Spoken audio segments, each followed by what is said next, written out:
સ્વામી મહારાજની જય.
સહજાનંદ સ્વામીને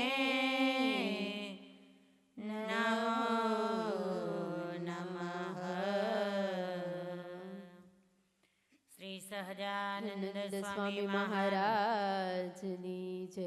શ્રી ગોપીનાથજી મહારાજની જય. શ્રી લક્ષ્મી નારાયણ દેવની જય. શ્રી રામ રામચંદ્ર ભગવાનની જય. શ્રી કૃષ્ણ કનૈયા લાલ કી જય. શ્રી વિઘ્ન વિનાયક દેવ કી જય. શ્રી કષ્ટભંજન દેવની જય. ઓમ નમઃ પાર્વતી પતયે. હર હર મહાદેવ.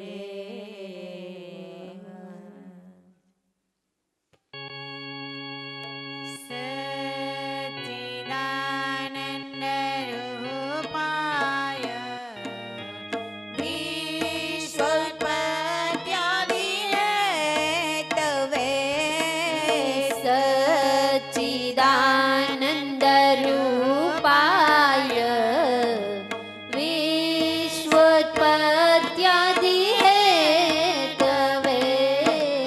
તાપત્રય વિનાશાય શ્રી કૃષ્ણાય વયં નુમઃ.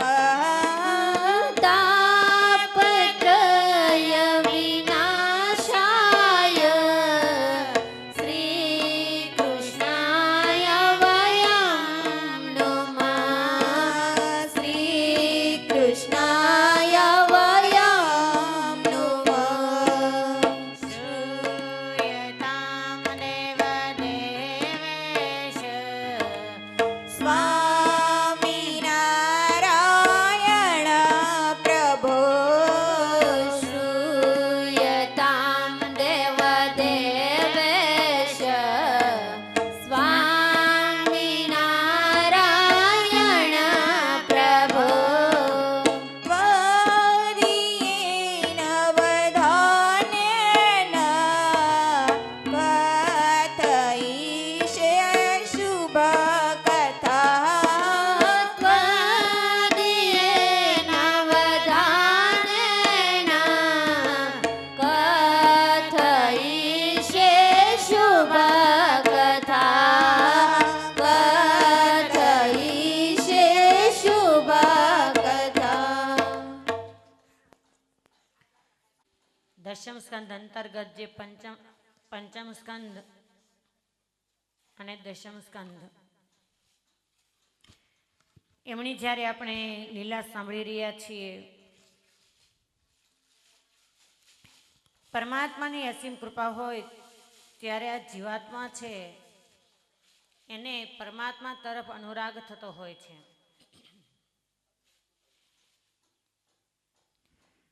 પવિત્ર એવો આજનો દિવસ એકાદશીનો કે જે દિવસે કાળ કર્મ માયામાંથી મુક્ત કરાવનાર મહામંત્ર એવા સ્વામિનારાયણ મહામંત્રનો પ્રાગટ્ય દિન છે આજે. જે સ્વામિનારાયણ સંપ્રદાય કહેતા સારાય ઉદ્ધવ સંપ્રદાયનો સુવર્ણકાળ સોનેરી સૂરજનો દિવસ છે કે જે મહામંત્રથી આજથી 200 વર્ષ પહેલા એ મહામંત્ર છે એના ઉચ્ચારણથી નરક યાતનાના જે કુંડો છે એને સ્વરૂપાનંદ સ્વામી ખાલી કરાવ્યા હતા. આજ સુધી નથી સાંભળ્યું કે કોઈએ નરક યાતનાના દુઃખો છે એમાંથી જીવાત્માને મુક્ત કર્યા હોય, પરંતુ સ્વામિનારાયણ સંપ્રદાયના ઇતિહાસોની અંદર ડોકીઓ કરીએ તો જ્યારે મહારાજને કહેતા સહજાનંદ સ્વામીને જેતપુરની અંદર ગાદી સોંપી ત્યારે હરિભક્તોએ મહારાજને બે હાથ જોડી વિનંતી કરી કે હે પરમાત્મન, કોઈ પણ રાજા છે એના રાજકુમારને જ્યારે રાજ્યાસન સોંપે ત્યારે એના કેદખાના છે એને દૂધથી ધોવે. કહેતા કે કેદખાનાની અંદર જે ગુનેગાર વ્યક્તિઓ છે, દંડને પાત્ર છે, એ તમામને એ દિવસે મુક્ત કરવામાં આવે. તો હે પ્રભુ, આજે તમે ધર્મની ગાદી ઉપર આરૂઢ થયા છો, સારા એ સંપ્રદાય છે, એની જવાબદારી એની પ્રણાલિકા એ તમારા હાથમાં છે. તો હે પરમાત્મા, યુગોથી નરક યાતનાની અંદર સબળતા જીવાત્માઓ છે, તો પરમાત્મા એના પર કરુણામય દ્રષ્ટિ કરી એ જીવાત્માને નરક યાતનામાંથી મુક્ત કરો ને ત્યારે ભગવાન સ્વામિનારાયણે સ્વરૂપાનંદ સ્વામીને નરકની અંદર મોકલેલા ને ત્યાં જઈ અને સ્વરૂપાનંદ સ્વામીએ સ્વામિનારાયણ મહામંત્ર નામની ધૂન બોલ્યા અને તમામ નરક યાતના ભોગવનારા જે જીવાત્માઓ છે એને 200 વર્ષ પહેલા નરક યાતનામાંથી મુક્ત કર્યા હતા. એવો પવિત્ર આજનો દિવસ છે. મનની અંદર દ્રઢ સંકલ્પ કરવો આજથી કે હાલતા ચાલતા ખાતા પીતા સૂતા જ્યાં સુધી ઊંઘ ના આવે ત્યાં સુધી સ્વામિનારાયણ સ્વામિનારાયણ મહામંત્ર છે એનું સતત નામ રટણ થવું જોઈએ. આવી ટેવ પાડવી હંમેશા. સ્વામિનારાયણ નામ લેશે તેના બધા પાતક બાળી દેશે. જે સ્વામિનારાયણ નામ લેશે તેના બધા પાતક બાળી દેશે. જે નામ મારા શ્રુતિમાં અનેક છે,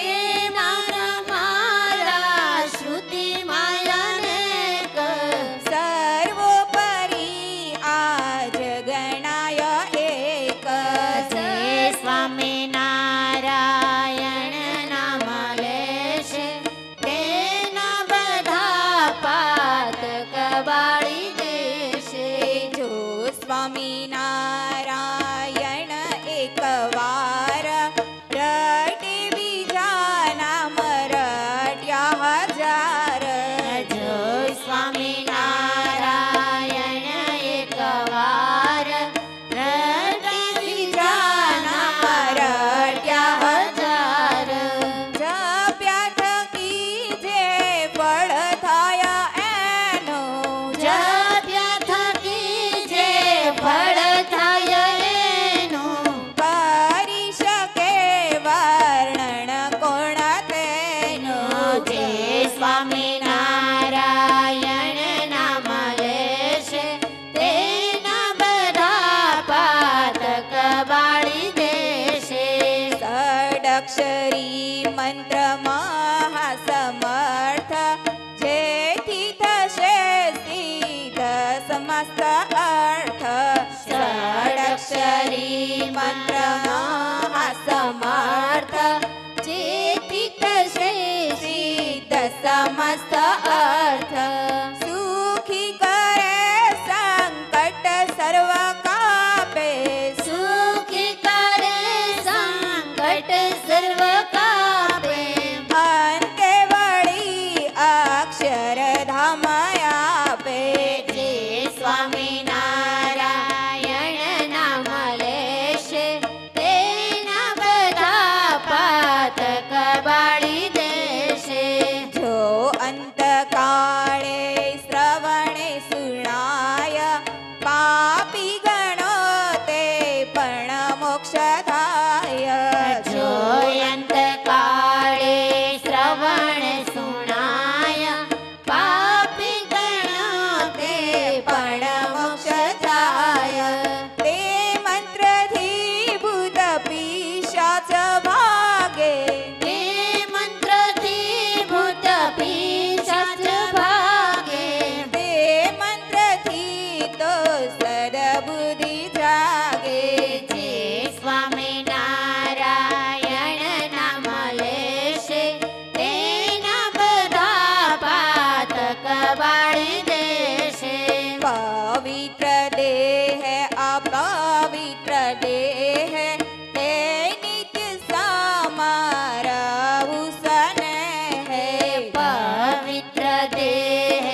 આ જીવાત્માનું સહેજે કલ્યાણ કરાવનાર આ મહામંત્ર છે.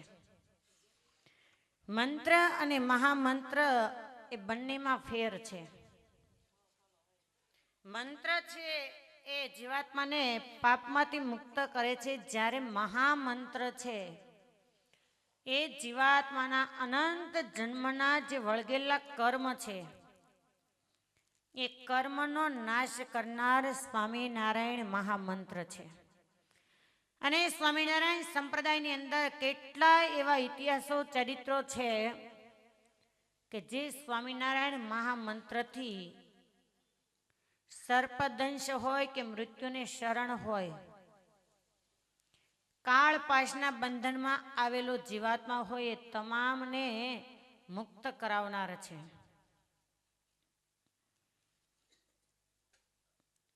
દશમ સ્કંદ છે એ દશમ સ્કંદના પૂર્વાર્ધની અંદર જ્યારે લીલા પુરુષોત્તમ કૃષ્ણ નારાયણ એમના પ્રાગટ્યની કથા છે ને આપણે શ્રવણ કરી કે કારાવાસની અંદર બાલપ્રભુ કૃષ્ણ પરમાત્મા પ્રગટ થયા અને વસુદેવજી છે ગોકુળ ગમન કરી અને પરત મથુરાની અંદર જ્યારે આવે, યોગમાયાનો ટોપલો છે માથા પર છે, કારાવાસની અંદર પ્રવેશ કરતા જે બેડીઓ છે એ લોખંડની બેડીઓ જે પરમાત્માને શિરોધાર્ય કરતા છૂટી ગઈ હતી એ જ બેડીઓ પાછી બંધનરૂપ બની ગઈ છે. દશમ સ્કંદ સમજાવે કે જીવાત્માના માથા પર જ્યારે માયા આવે છે ત્યારે મોહ માયારૂપી બંધનની અંદર બેડીઓથી બંધાઈ જાય છે. જીવાત્મા જો શિરોધાર્ય પરમાત્માને રાખે તો મોહ માયાની જે બંધાયેલી બેડીઓ છે એનાથી મુક્ત થઈ જાય છે. જ્યાં સુધી બાલ પ્રભુ કૃષ્ણ વસુદેવના મસ્તક પર હતા ત્યાં સુધી બંધનમાંથી મુક્ત હતા. જેવા પરમાત્મા નીચે ઉતર્યા, પરમાત્માને ગોકુળની અંદર પધરાવ્યા મૂક્યા અને યોગ માયા છે એને મસ્તક પર લીધા તો પાછા બંધનમાંથી બંધાઈ ગયા.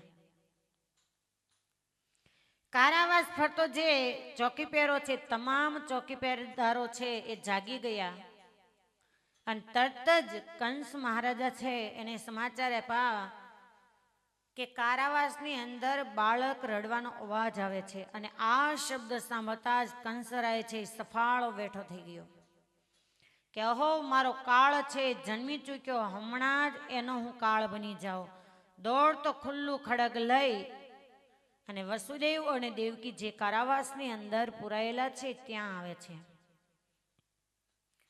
6 બાળકોના જેણે હસતા મોઢે બલિદાન આપ્યા છે દેવકીજી છે એના મોઢા ઉપર આજે ઉદાસી છે. કેમ કે સતી સન્નારી જાણે છે કે જે 6 બાળકોના બલિદાન આપ્યા ને મારા બાળકો હતા અને હમણાં જ આ કંસ આ બાળકીને મોતને ઘાટ ઉતારશે એ બાળકી મારી નથી. મારા બાળકને ખાતર મારે કોઈ અન્યનું બલિદાન દેવું પડશે એ દુઃખ દેવકીજીના અંતરની અંદર વેદના રૂપે ડંખી રહ્યું છે. કંસ જેવો કારાવાસમાં આવે એ જ વખતે માં દેવકી છે એમણે કંસ મહારાજાની સામે હાથ જોડીને કહે છે કે ભાઈ, આકાશવાણીએ તને એવું સૂચન કર્યું હતું કે દેવકીનું 8મું બાળક છે એ તારો કાળ હશે, તો ભાઈ તને નથી લાગતું કે ઈશ્વરે બાળકમાં પુત્ર નહીં પણ મને પુત્રી આપી છે. હવે એ બિચારી અબળા ક્યાં તારો કાળ થવાની હતી, તો કમસે કમ તું મારી એક દીકરીને જીવત દાન આપ, જેથી કરીને એના સહારે અમે જીવન વ્યતીત કરી શકીએ. કંસને પણ વિચાર આવ્યો કે ક્યારે આકાશવાણી મિથ્યા બોલે નહીં, પણ દીકરો નહીં ને દીકરી ક્યાંથી વળતો વિચાર આવે કે વસુદેવ દેવકી કોઈ છળ કપટ કરી શકે એમ છે જ નહીં. કેમ કે કારાવાસ 7મો કારાવાસ છે, 7મી કાળ કોટડીની અંદર પૂરેલા છે, ડબલ ચોકી પેરો છે, તો કેવી રીતે શક્ય બને? પણ રામ રાખે ને કોણ ચાખે. વળી એમ થયું કે ના, કોણ જાણે કુદરતના ક્રમની અંદર શું લખાયેલું હશે, મારે જ છૂટક્યો. જ્યાં બે પગલા આગળ વધે એ જ વખતે દેવકી બોલે કે ભાઈ, ક્ષત્રિય રિવાજ પ્રમાણે આ મારી દીકરી છે, એને હું તારા દીકરા વેરે કહેતા ક્ષત્રિયમાં ભત્રીજ ફૂઈના ઘરે ભત્રીજી છે આપવામાં આવે. તો મારી દીકરી તારા દીકરા વેરે હું પરણાવીશ, પછી તને ક્યાં મારવાનો ડર છે? તું કમસે કમ એને જીવત દાન આપ. પણ જેને સતત ચરાચર સૃષ્ટિની અંદર પોતાનો કાળ દેખાય છે ને જેને મરવાનો ડર છે, એ કંસ છે કંઈ પણ વિચાર્યા સિવાય દેવકી છે જે આજીજી કરી રહ્યા છે એની વાણીની અવગણના કરી અને દેવકીજીના ગોદની અંદર માસૂમ બાળકી કિલકિલાટ કરી રહી છે, એને ક્રૂર દ્રષ્ટિવાળા કંસ મહારાજાએ નાની નાની પગલીઓવાળા બે પગ પકડી અને જ્યાં દિવાલની સાથે પછાડવા જાય એ જ વખતે પેલી બાળકી છે કંસરાયના માથા પર ટાપલી મારતી ગઈ અને આકાશની અંદર જઈ અને અષ્ટભુજાવાળી દેવી થઈને ઊભી રહી છે. આક્રોશમાં આવીને કહે છે કે નરાધમ કંસ, તું કોને મારવાનો પ્રયત્ન કરી રહ્યો છે? તને મારનાર તો ક્યારનોય જન્મી ચૂક્યો, અને તને મારનાર ક્યારનોય જન્મી ચૂક્યો. આ શબ્દ સાંભળતા કંસ છે એની આંખો પોળી થઈ ગઈ. ખડગ છે એ હાથમાં રહી ગયું કે હું શું સાંભળી રહ્યો છું. આકાશવાણી તો એવું સૂચન કર્યું હતું કે દેવકીનું 8મું બાળક છે એ તારું કાળ હશે, અને આ નાની એવી બાળકી મને ટાપલી મારીને એમ કહેતી ગઈ તને મારનાર તો જન્મી ચૂક્યો. કંસ છે એની બુદ્ધિ કાંઈ કામ ન કર્યું. એ જ વખતે વસુદેવ અને દેવકી છે એ બંનેની પાસે માફી માંગી અને કારાવાસમાંથી મુક્ત કર્યા છે કે મારી ભૂલ થઈ ગઈ, કે જેના માટે મેં તમને બંધન કર્યું એ તો મારા હાથમાં આવ્યા નથી. એ કાળ ક્યાં ગયો, કોણ હતું, ક્યાં જન્મો, એ વિચારવા માટે કંસની બુદ્ધિ કામ નથી કરતી. જે યોગમાં એ વચન કીધા એ સતત એના મનની અંદર પડઘાની જેમ પછડાયા કરે છે. અને એ જ વખતે કંસ મહારાજા છે એમણે પોતાના મંત્રીઓ છે એની મીટિંગ બોલાવી. મંત્રીઓની સભામાં કહે છે કે પેલી બાળકી છે એ 8મા બાળક તરીકે બાળકી આવી, તો પ્રથમ તો આકાશવાણી ખોટી, કે જે બાળકી એમ કહી ગઈ કે તને મારનાર જન્મી ચૂક્યો છે એ ખોટી. મારે શું કરવું? મને 8માનો ભય છે. વસુદેવ અને દેવકીને તમે કારાવાસમાંથી મુક્ત કરી દીધા છે. ને એ જ વખતે મંત્રીઓ કહે છે કે અરે મહારાજા, મથુરા નરેશ થઈ અને તમે આટલા બધા ડરપોક કેમ થઈ ગયા? તમે થોડું વિચારો તો ખરા. કંસ બોલે કે મારી વિચાર શક્તિ કામ નથી કરતી એટલે તો મેં તમને બોલાવ્યા છે. અને જ્યારે સંસારની અંદર કાંઈ પણ રસ્તો ન સૂજે, કંઈ વિચાર ન આવે, ત્યારે કોઈ સારા વ્યક્તિ હોય ને એની પાસે જવું, નહીં કે કંસ અને રાવણના મંત્રીઓ જેવા. રાવણ અને કંસનું બગાડ્યું હોય કોઈએ તો એના મંત્રીઓએ બગાડ્યું છે. જ્યારે રામ લક્ષ્મણ છે વાનર સૈન્ય લઈ અને લંકા ઉપર ચડાઈ કરવાની તૈયારી કરી, એ જ વખતે રાવણે એના મંત્રીઓને એમ કહ્યું કે બોલો શું કરું? અને ત્યારે એના મંત્રીએ એમ કહ્યું કે તમે દશાનંદ થઈ અને વાનર અને આ લોકના મનુષ્યથી ડરો છો, એ તો આપણું ખાધા પછીનો ખોરાક મુખવાસ છે. અને એક મંત્રીના ખુશામતને કારણે આખી લંકા છે એનો સર્વનાશ થઈ ગયો. અહીંયા કંસ મહારાજા છે એના મંત્રીઓ કહે છે કે કંસ મહારાજા, તમે આટલા બધા ડરો છો શા માટે? તમારી પાસે મલ્લોની ક્યાં કમી છે? અને એમાં પણ તમારી બેન જે પૂતના, એને તમે આજુબાજુના ગામડાની અંદર મોકલો અને 10 દિવસની અંદર જે કોઈ બાળકનો જન્મ થયો હોય એ બાળક છે એને મોતને ઘાટ ઉતારે. પૂતના છે ને કંસ મહારાજાની સગી બેન નહોતી. પ્રાગ જ્યોતિષપુરનો રાજા ભૌમાસુર, જેની કથા દશમ સ્કંદના ઉત્તરાર્ધ ભાગની અંદર આવે છે, કે જેમણે 16,100 રાજકન્યાઓ છે એનું અપહરણ કરી અને પોતાના રાજ્યની અંદર બંદી બનાવેલી ભૌમાસુર. એની પાસે બહુ શક્તિશાળી રાક્ષસો હતા. એને કોઈ જીતે યુદ્ધની અંદર તો એ ભૌમાસુર છે એ પોતાના રાક્ષસો છે એને જીતનાર રાજાને આપતા હતા. ભૌમાસુરની સાથે યુદ્ધ કરી અને કંસ છે એ તૃણાવર્ત એને લઈ અને સાથે જ પૂતના છે એનો સગોભાઈ તૃણાવર્ત છે. તૃણાવર્તને હરાયો, એને મથુરાની અંદર લઈ આવ્યા. ભૌમાસુરના રાજ્યની અંદર જે રાક્ષસી તરીકે તૃણાવર્તની બેન પૂતના એ કંસ મહારાજાની સાથે જ્યારે યુદ્ધમાં આવી ત્યારે કંસે એમ કહ્યું કે જો તું મારી સાથે યુદ્ધ કર અને હું જીતી જઈશ, કેમ કે તારા તૃણાવર્ત ભાઈની સાથે યુદ્ધમાં હું જીતી ગયો છું. યુદ્ધની અંદર જો તું હારી જઈશ તો હું દાસી બનાવીશ, અને જો તું યુદ્ધ નહીં જ કરે તો હું તને મારી બેન બનાવીશ. પૂતનાને વિચાર આવ્યો કે યુદ્ધ દ્વારા હું હારવાની તો છું જ, તો દાસી બનવું એના કરતાં બેન બનવું ને વધારે ઉત્તમ છે. એટલે પૂતના છે સ્વેચ્છાથી મથુરાની અંદર કંસની બેન તરીકે આવેલી. પૂતનાની અંદર એ શક્તિ હતી કે ધારે એવું રૂપ લઈ શકતી હતી. કંસ મહારાજાએ પૂતનાને બોલાવીને પૂતનાને કહે છે કે આજુબાજુના ગામની અંદર જે 10 દિવસની અંદર જન્મેલા બાળકો હોય એને તું નાશ કરી નાખ, જેથી કરી અને મારો જે 8મો કાળ છે એ પણ ભેગો આવી જાય. સૌ પ્રથમ પૂતના છે એ ગોકુળની અંદર આવે. ગોકુળની અંદર ઘેર ઘેર પૂતના છે ફરે છે.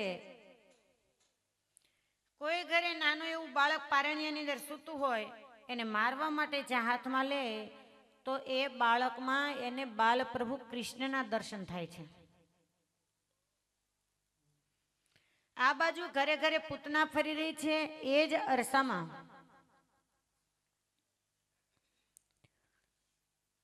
ભગવાન શિવ કૈલાસ પર્વત પર ધ્યાન લગાવીને બેઠા છે અને ત્યાં પર પ્રભુ શિવજી છે એને એમ થયું કે કાયમના માટે હું ચતુર્ભુજ અષ્ટભુજ એવા પરમાત્મા છે એનું ધ્યાન લગાવું છું, પણ આજે એ જ પરમાત્મા ગોકુળની અંદર દ્વિભુજ બની અને નાના એવા બાલ સ્વરૂપે લીલા કરવા માટે પધાર્યા છે. તો એ પરમાત્મા છે એનું હું દર્શન કરવા માટે જાઉં. ભગવાન શિવ છે એ નંદ ભવનના આંગણે આવી અને ચોકની અંદર ત્રિશુલ લગાવી અને બેસી ગયા. આજે પણ તમે ગોકુળની અંદર જાઓ તો ગોકુળમાં નંદ ભવનની બહાર નંદ ભવનની અંદર આપણે પ્રવેશ કરીએ ને તો પહેલા શિવજીનું દેરું આવે, જ્યાં આજે પણ આશેશ્વર મહાદેવ તરીકે શિવજીની સ્થાપના થયેલી છે. ત્યાં શિવજી બેઠા. જ્યારથી પરમાત્મા ગોકુળની અંદર આવ્યા હતા ત્યારથી આખા ગોકુળની અંદર આનંદ આનંદ સિવાય કાંઈ જ નહોતું. અનેક દેવ દેવીઓ મહર્ષિઓના રૂપ લઈ અને પરમાત્માના દર્શન કરવા માટે પધારતા હતા. અને ગોકુળ તો જાણે લક્ષ્મીજીને રમવાનું ક્રીડાંગણ બની ગયું હોય. ભગવાન શિવ છે એ આવા મોટી મોટી જેની જટા છે ને એ જ વખતે નંદરાય અને યશોદાના કહેવાતી દાસીઓ છે જે કોઈ આંગણે આવે એને મોં માગ્યા દાન આપે છે. શિવજી પર દ્રષ્ટિ પડતા પેલી દાસી છે એ દોડતી આવી ભગવાન શિવની સામે વંદન કરી કહે કે યોગીરાજ, આપને દાનની અંદર શું જોઈએ છે? ભગવાન શિવ મનમાં વિચાર કરે કે દાસીને કેમ બતાવું કે હું દાન લેવા માટે નહીં પણ દર્શન માટે આવ્યો છું. શિવજી બોલે છે કે દાસી, મારે દાનમાં કંઈ નથી જોઈતું, પણ મારે તો તમારો નંદરાયનો લાલો છે ને એના દીદાર કે દર્શન કરવા છે, એને રમાડવા માટે હું આવ્યો છું. પેલી દાસી બોલે છે કે યોગીરાજ, તમે વિચારીને તો બોલો છો ને. જ્યારથી અમારો લાલો અમારા આંગણે આવ્યો છે ત્યારથી આ આંગણેથી કોઈ પાછું નથી ગયું. મોઢે માગ્યા દાન મળે છે. અને તમે એમ કહો છો કે મારે લાલાના દર્શન કરવા છે, પણ અમારો લાલો તો હજી સાવ નાનો એવો છે અને તમારો વેશ જોતા તો અમારો લાલો બી જાય. શિવજી બોલે કે લાલાના જ્યાં સુધી દર્શન નહીં કરાવે ત્યાં સુધી હું અહીંથી હટવાનો નથી, મારે કાંઈ નથી જોઈતું. પેલી દાસીને એમ થયું કે કદાચ આ હજી યોગીરાજને શું ખબર હોય કે સુવર્ણ હીરા માણિક મોતી શું કહેવાય. અંદર જઈ સરસ મજાનો સુવર્ણથી ભરેલો એક થાળ ભરીને આવી શિવજીની સામે જોઈને કહે છે કે યોગીરાજ, તમે માગતા નથી છતાં પણ હું સામે ચાલીને તમને આ દાન આપું છું, લ્યો આ ભેટ સ્વીકારી અને તમે જતા રહો. શિવજી મહારાજ છે એ સુવર્ણના છાબ સામે જોઈને મંદ મંદ હસવા માંડ્યા કે દાસી, તને શું ખબર હોય કે તું જે ભેટ આપી રહી છે સારા એ ખજાનાનો ખજાનચી મારો ભક્તરાજ કુબેર છે, મારે જોઈતું હોય તો હું ત્યાંથી ન લઈ આવું. શિવજી બોલે તને એકવાર કહી દીધું ને કે એકવાર લાલાના દર્શન કરાવી દે પછી હું અહીંયા નથી રહેવાનો, પણ લાલાના દર્શન કર્યા સિવાય હું જઈશ નહીં. અને જ્યારે ભગવાન શિવની સાથે દાસીને રકઝક કરતી યશોદાએ જોઈ એટલે યશોદાએ બૂમ પાડી કે દાસી, એ યોગીરાજને જે કાંઈ જોઈતું હોય એ આપી દે, તું રકઝક કેમ કરે છે? દાસી દોડતી એવી બોલે કે માં, એ યોગીરાજને કાંઈ જોઈતું નથી, એમ કહે છે કે મારે લાલાના દર્શન કરવા છે. યશોદા બોલે કે એવું? તો કે હા. તો કે શું કરશું? તો કે માં લઈ નહીં જવાય, લાલાને લઈને તું જાય ને તો લાલ તો બીતા બી છે પણ તું પહેલા બેભાન થઈ જાય એવો તો એનો વેશ છે. માં હું અને તું બે એની જટાની અંદર ગૂંચવાઈ જાય તો જિંદગીભર બહાર નીકળવાનું નામ જ નહીં લેવાનું, એવી તો એની જટા છે. અને કેટલા યોગી મુનિઓ આપણા આંગણે આવ્યા છે, એની વેશભૂજાઓ જુદી હોય અને આના શરીર ઉપર તું દ્રષ્ટિ કરતો જ્યાં ત્યાં ફૂફાડા મારતા સર્પ જ દેખાય છે. હવે એની પાસે લાલાને કેમ લઈ જવો? યશોદા કે નહીં, મારા લાલાને ત્યાં નથી લઈ જવો. શિવજીને એમ થયું કે પ્રભુ છે કૈલાસથી તમારા દર્શન માટે આવ્યો તો હું ખાલી એમના દર્શન કરીને જઈશ? પરમાત્મા હવે તમે કંઈક કરો. એમ કરી અને શિવજીએ કર્યા નેત્ર બંધ અને લગાવ્યું બાલપ્રભુનું ધ્યાન. આ બાજુ પારણ્યમાં પોઢેલા બાલપ્રભુને એમ થયું કે ગોકુળના ગામમાં ગોકુળ ગામમાંથી આવનાર વ્યક્તિ પણ મારા દર્શન સિવાય પાછો નથી જતો, તો શિવજી સ્વયં કૈલાસ પર્વત પરથી આવ્યા છે તો એ થોડા મારા દર્શન વિના જાય. એ જ વખતે શિવજી છે એને ધ્યાન લગાવ્યું અને પરમાત્માએ આ બાજુ ધીમે ધીમે રડવાનું ચાલુ કર્યું. યશોદાન પેલી દાસી બોલે કે લાલાને કાંઈ નહોતું અને આ ઓચિંતા રડવા માંડ્યો. મોટામાં મોટું શંકાનું જો કોઈ દિલ શંકાને સંગ્રહિત કરનાર હોય ને તો બેનો. હવે તો ખબર નથી ઓલા ચુંદડિયા બ્રાહ્મણો આવતા હશે કે નહીં આવતા હોય.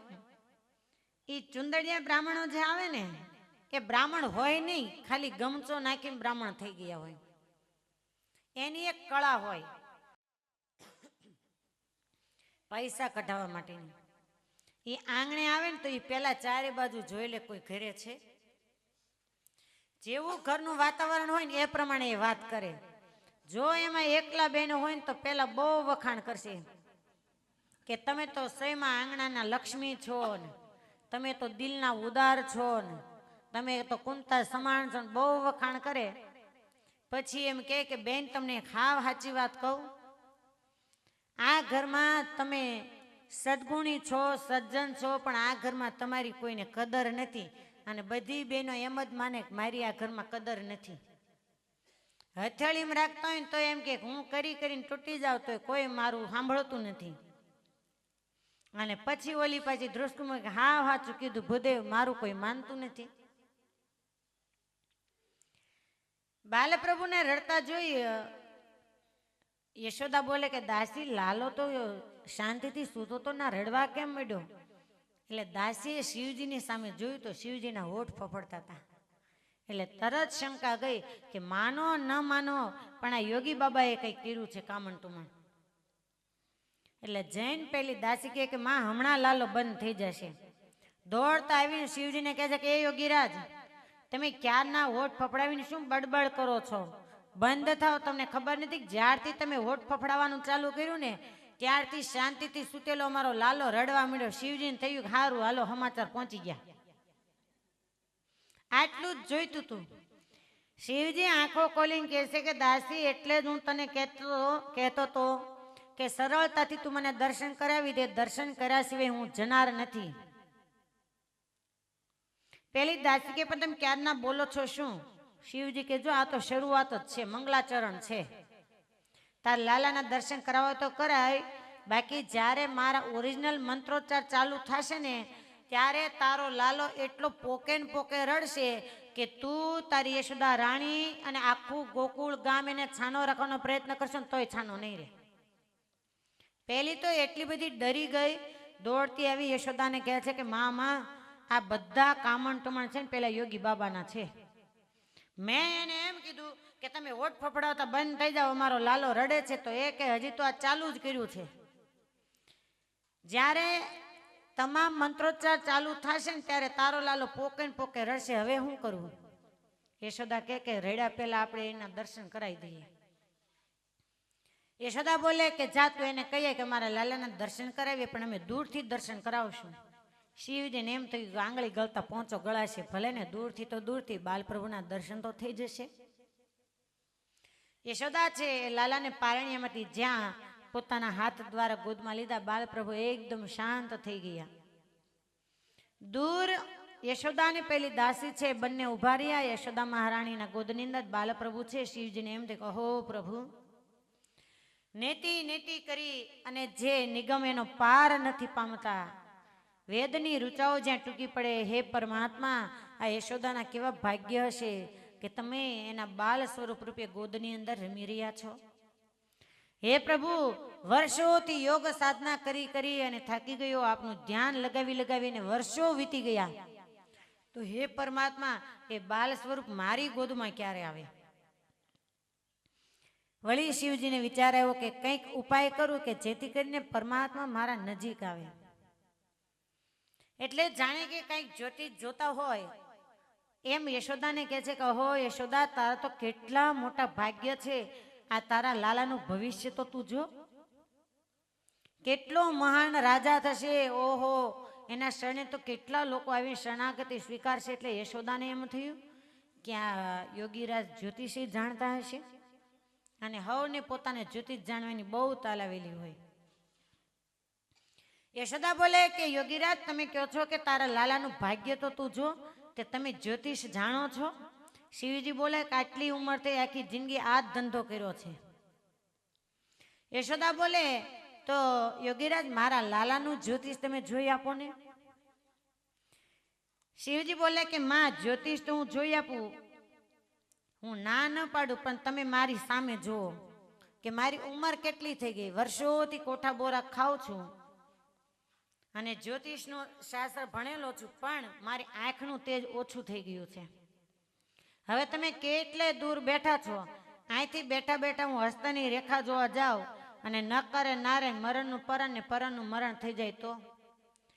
સાચું જ્યોતિષ જો જોડાવું હોય ને તો 2 જ મિનિટ લાલાને મારા ગોદની અંદર આપો, એટલે તરત જ હું જ્યોતિષ જોઈ આપું. યશોદાને એમ થઈ જો જ્યોતિષ સાચું જોવાતું હોય તો એની ગોદમાં આપવામાં શું વાંધો છે.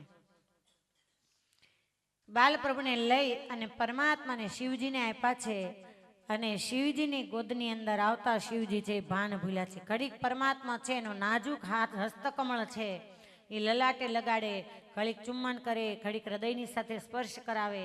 પેલી દાસીને યશોદા તો જોયા કરે, કંઈ બોલતા નથી, અને ઘડીક આમથી આમ લાલાને ફેરવા કરે છે. યશોદા બોલે કે યોગીરાજ, તમે જ્યોતિષ જોઈ આપો. જ્યોતિષ જોવા માટે લાલાને આપ્યો છે. શિવજી કે ચૂપ, આ છે ને અંગ ન્યાસ ચાલે છે, ન્યાસ કર્યા સિવાય જ્યોતિષ જોવાય નહીં. આને ન્યાસમાં કઈ ખબર પડે નહીં. વળી બે ચૂપ રહ્યા. થોડી વાર થઈને પછી યશોદા આકુળ વ્યાકુળ થઈ ગયા. કે છે કે યોગીરાજ, જ્યોતિષ જોવે તો જોવો, નહીં તો કાંઈ નહીં, લાવો મારે લાલાને પાછો આપી દો.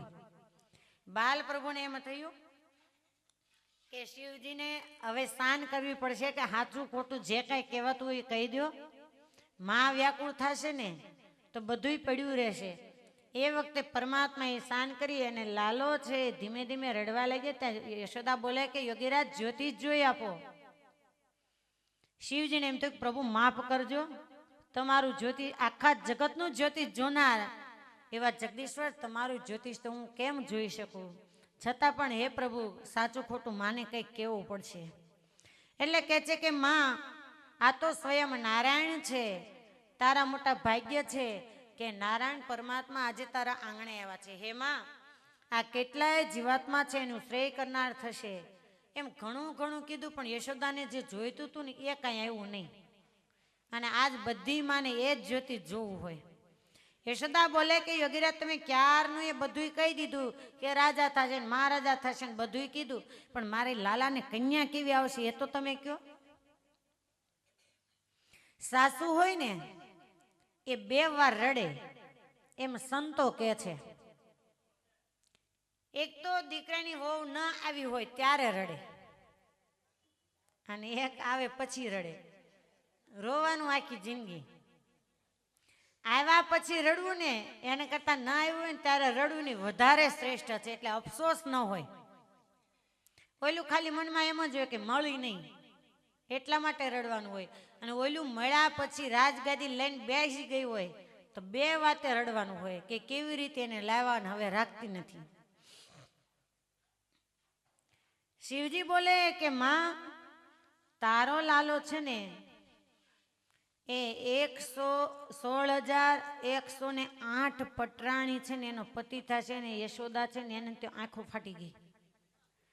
બોલે યોગીરાજ તમે બરાબર જોજો, એક નથી હચવાતી અને મારો લાલો આટલી બધી પત્નીનો પતિ થશે. શિવજીને એમ થયું કે માં તો બી ગયા, આને કંઈક સમજાવવું પડશે.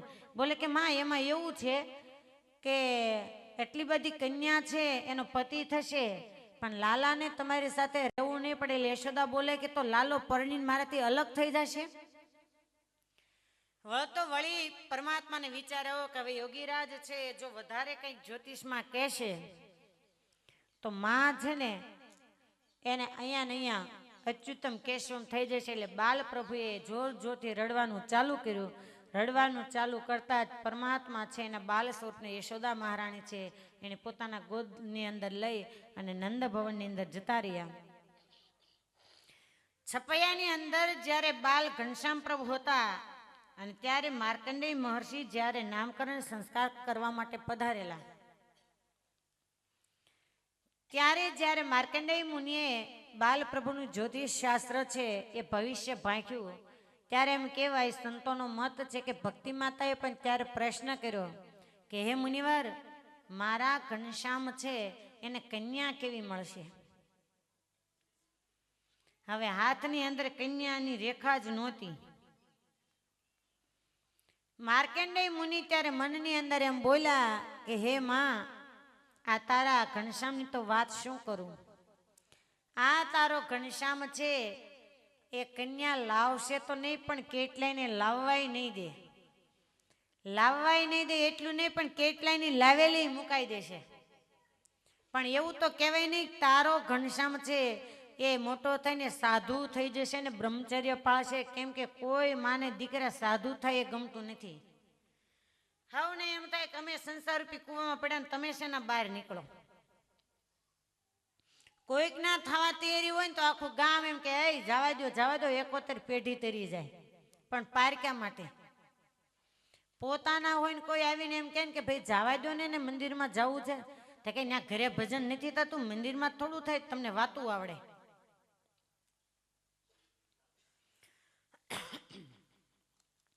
અને એમ કહેવાય કે સારું થયું ઘનશ્યામ મહારાજ જે ચંદ્રકલા નામની કન્યા સાથે ખંભાળિયા ગામમાં માગવું આવ્યું તો ખબર છે તમને કોઈને?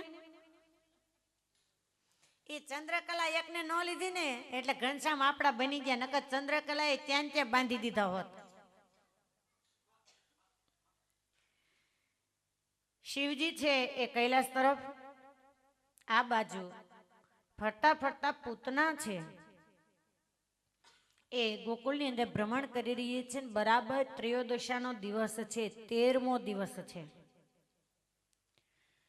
નંદ મહારાજને ત્યાં આજુબાજુના જે ગામડાઓના મુખીઓ હોય એ કરવેરો ભરવા માટે જાય. એ સમય એવો હતો કે કરવેરો ભરતા આજનો ટેક્સ. નંદ મહારાજાને એમ થયું કે મારે ત્યાં લાલાનો પ્રાગટ્ય થયું છે તો હું પણ મહેસૂલ છે એ કંસ મહારાજાને ત્યાં ભર્યાવું. નંદરાય છે અમુક ગોવાળોની સાથે મથુરાની અંદર વેરો ભરવા મહેસૂલ ભરવા માટે આવ્યા છે. આ બાજુ પૂતના છે એ ઘરે ઘરે ફરી રહી છે. કંસ મહારાજાની રાજ કચેરીની અંદર આવી અને નંદ મહારાજા છે એને કર એના ચરણોની અંદર મૂક્યો. ડબલ મહેસૂલ જોતા કંસરાયને એમ થયું કે ઓહો, કાયમના માટે તો કરવેરો છે એ પ્રમાણસર હોય છે ને આજે બમણો કેમ? નંદરાયને કહે છે કે નંદરાય આજે કરવેરો વધારે હોય એવું લાગે છે. ત્યારે નંદરાય બોલે કે મહારાજા કંસ, પરમાત્માની કૃપાથી 50 વર્ષે મારે ત્યાં લાલાનો જન્મ થયો છે એટલે એની વધામણીની અંદર હું વધારે મહેસૂલ લાવ્યો છું. કંસને એમ થયું કે જેવી વધામણી એવા આશીર્વાદ તો આપવા પડે ને. ત્યારે કંસ બોલે કે જાઓ નંદરાય, મારા આશીર્વાદ છે કે તમારા લાલાના તમામ શત્રુ છે એનો નાશ થાય. મૂર્ખને ક્યાં ખબર હતી કે તમામ શત્રુમાં પહેલો નંબર મારો છે. નંદરાયને એમ થયું કે છેક મથુરા હું આવ્યો છું તો વસુદેવ અને દેવકી છે એને મળતો જાવ, કેમ કે વસુદેવ અને નંદ મહારાજા પાક્કા મિત્ર હતા. વસુદેવ દેવકીને મળવા આવ્યા. આ બાજુ નંદ ભવનના આંગણાની અંદર પૂતનાએ પ્રવેશ કર્યો. આ બે સુંદર અપ્સરાનું સ્વરૂપ જાણે હોય એવું રૂપ સુંદરીનું રૂપ લીધું છે. અને પૂતના છે ને દંભનું સ્વરૂપ માનવામાં આવ્યું છે ભાગવતની અંદર. દંભ કોને કહેવાય? કે જે વ્યક્તિ કરે કંઈક અને દેખાડે કંઈક, આનું નામ છે દંભ. શાંતિથી મંદિરમાં 5-15 જણા બેઠા હોય અને આખા ગામની પંચાયત કરતા હોય અને કોઈક સાધુ સંત બહેનો કે કોઈ ભગવાનના ભક્ત આવે ને એટલે તરત ગૌમુખીમાં હાથ નાખીને માંડે માળા ફેરવા આંખો બંધ કરીને. આનું નામ છે દંભ. કે કરે કંઈક અને દેખાડો કંઈક.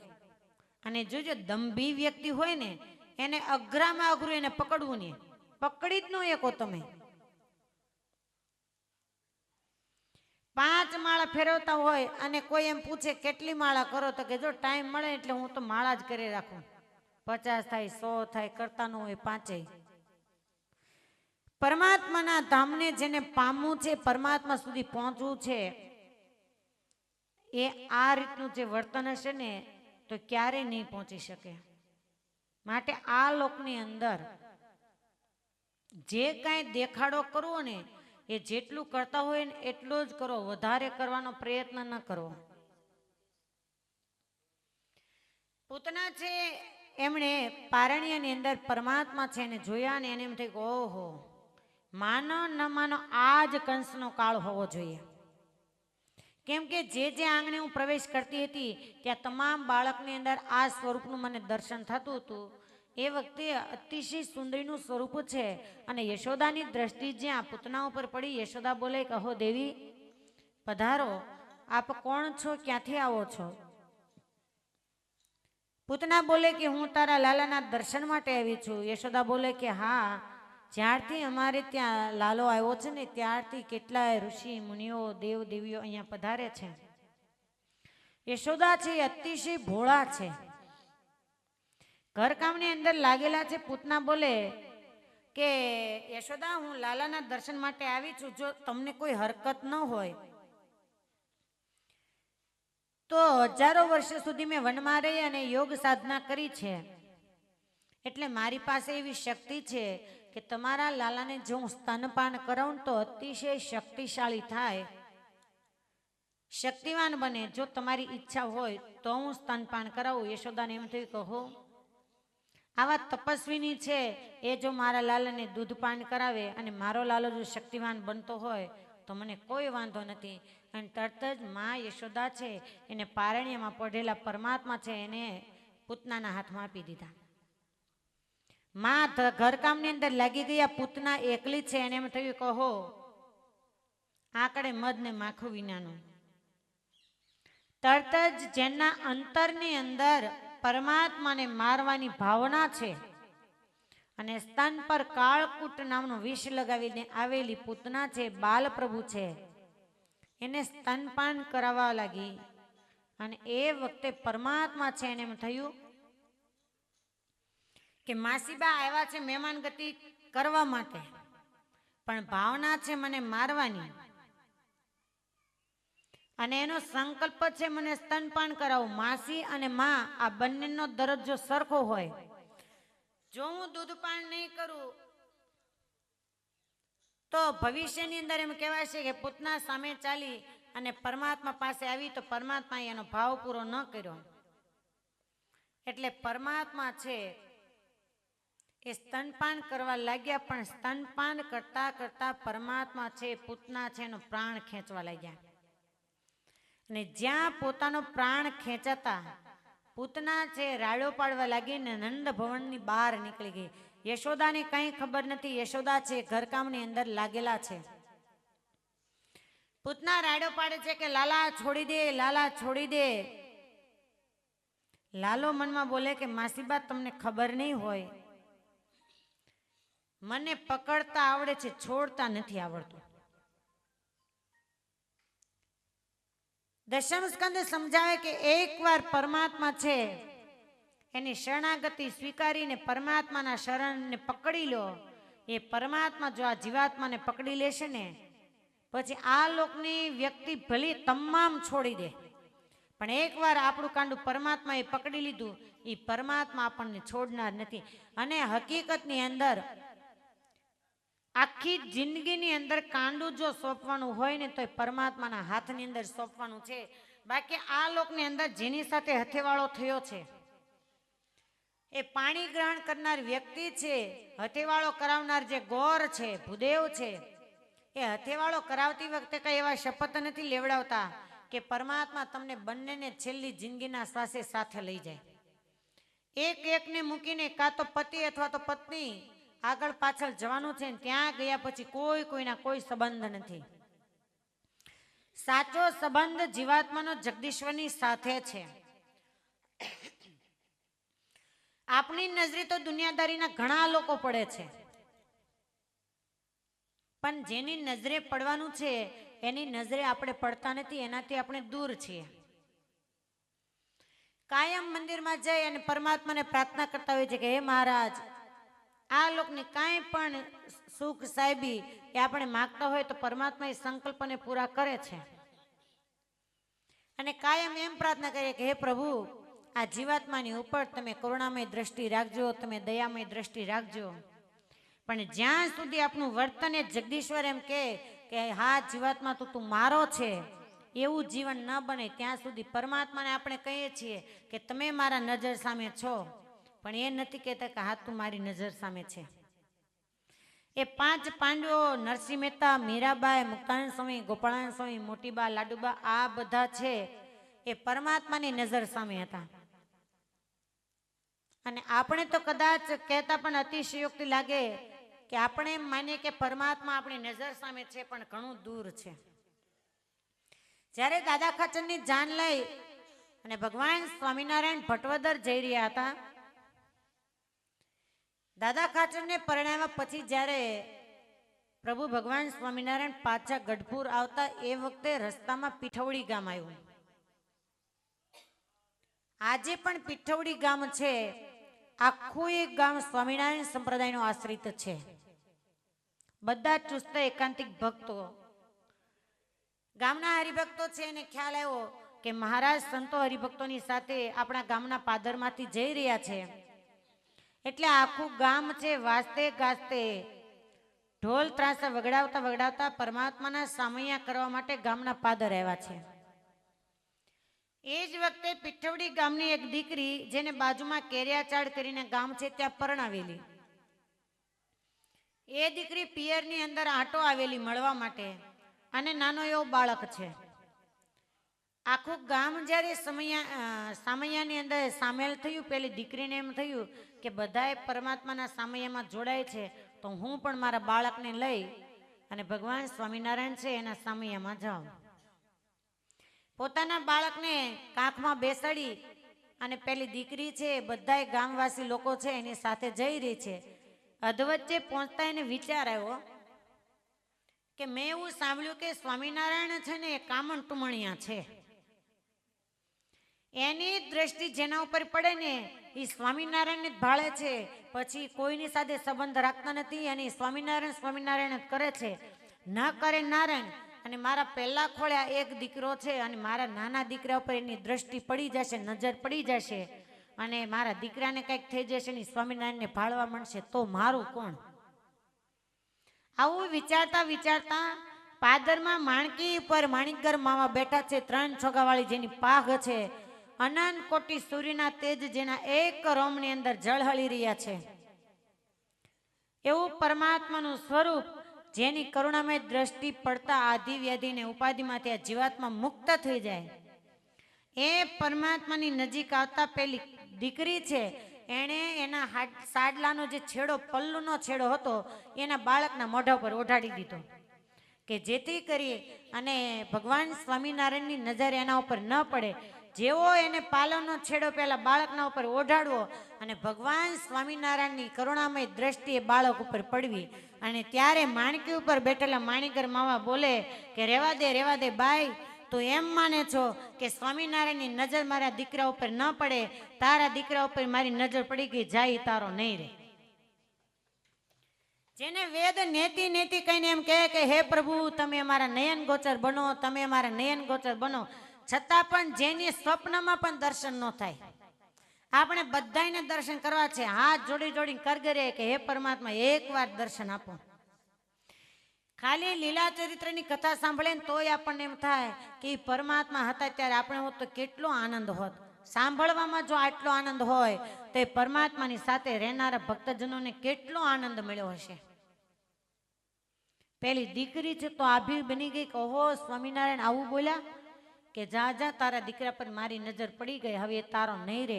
અને સ્વામિનારાયણ સંપ્રદાયનો ઇતિહાસ બોલે કે બાળક મોટા થયા, સંસારમાં નહીં પડતા, સંસારથી વિરક્ત થઈ સ્વામિનારાયણ સંપ્રદાયની અંદર સાધુ દીક્ષા ગ્રહણ કરી અને જુનાગઢની અંદર આખું જીવન જેનું વ્યતીત થયું મહારાજની આજ્ઞા પાળી અને સંતનું નામ હતું સાધુ યોગેશ્વર દાસ. પરમાત્માની જેના ઉપર કરુણામય દ્રષ્ટિ પડે ને એ જ આ ઝંઝાવતમાંથી મુક્ત થાય છે. આપ મેળે ક્યારેય મોહ માયાના બંધન છૂટતા નથી. મોહ માયાના બંધન કરવા માટે, છૂટવા માટે, મોહ માયાના બંધનથી છૂટવા માટે પુરુષાર્થની સાથે પરમાત્માની પ્રાર્થનાની ખૂબ જરૂર છે.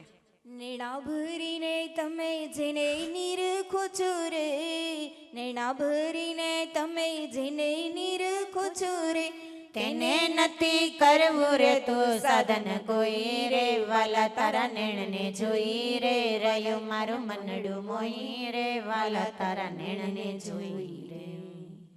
એકવાર પરમાત્મા જેને કરુણામય દ્રષ્ટિથી નેણા ભરીને જોઈ લે ને એટલે જીવાત્મા છે ને એના જીવનની સાફલ્યતા છે ને પૂર્ણ.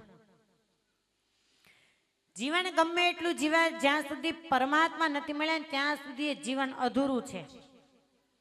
20 વર્ષે પરમાત્માનો ભેટો થઈ જાય તો માનો કે જીવન છે ને પૂર્ણ થઈ ગયું. શ્વાસ બાકી રહે અને ઈચ્છાઓ પૂરી થઈ જાય.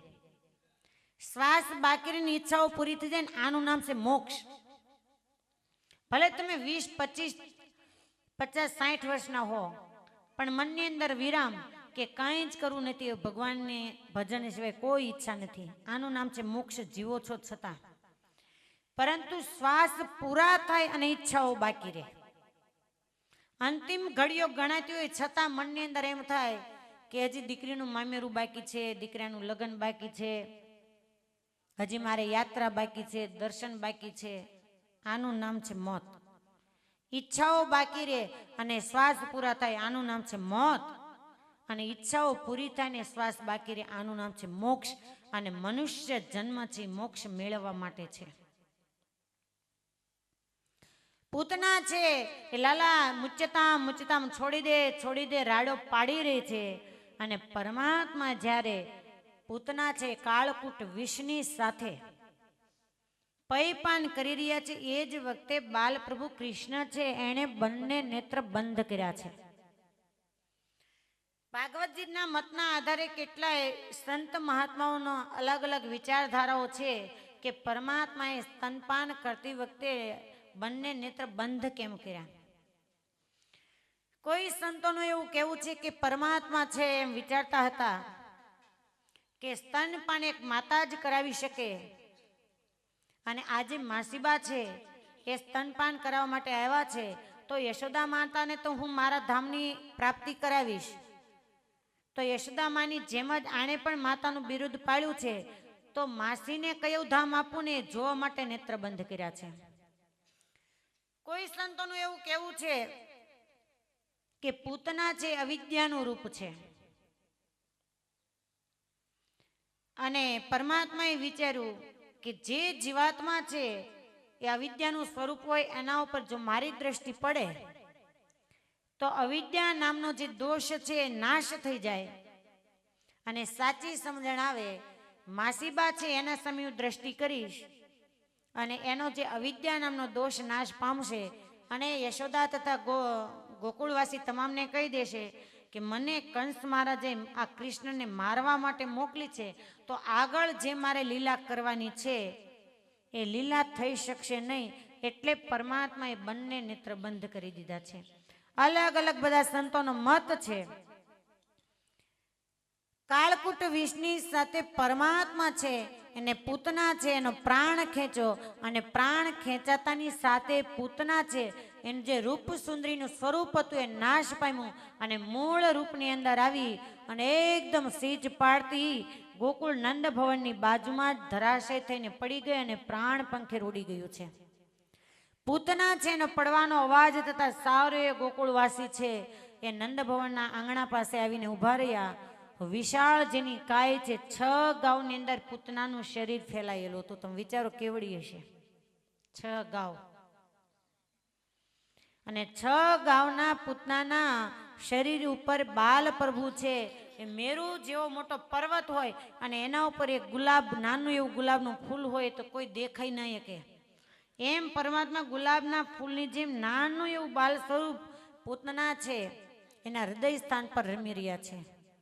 તમામ ગોપ ગોપીઓ છે એ તો રાડ પાડી ગયા કે હો, આવી ભયંકર રાક્ષસી અને આપણા લાલાને મારવા માટે આવી. ભાગવતજીની અંદર પૂતના છે ને પૂર્વજન્મની કથા કહેવામાં આવી છે કે પૂર્વજન્મમાં કોણ હતી. પૂતના છે પૂર્વજન્મે બલિ મહારાજા છે એની પુત્રી રત્નમાલા હતી, અને જ્યારે વામન ભગવાન છે એ 3 પગલા પૃથ્વી માગવા માટે જ્યારે બલિ મહારાજાના આંગણે આવેલા, ત્યારે એકદમ નયનરમ્ય વામન પરમાત્માનું સ્વરૂપ હતું. ત્યારે રત્નમાલાને એમ થયું કે હો, પરમાત્મા કૃપા કરી અને મને જો આવો દીકરો આપે ને તો હું પ્રેમથી એને રમાડું.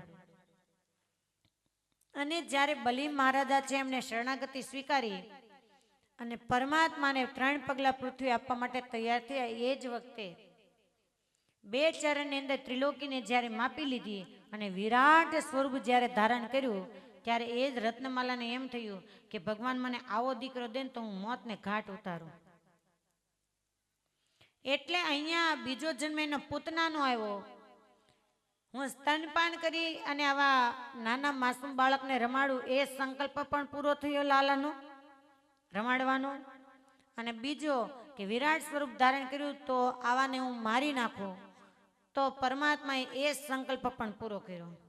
કેમ કે વામન ભગવાન પણ નારાયણ પરમાત્માનું સ્વરૂપ છે, ને અહીંયા કૃષ્ણ પરમાત્મા પણ સ્વયં નારાયણ છે.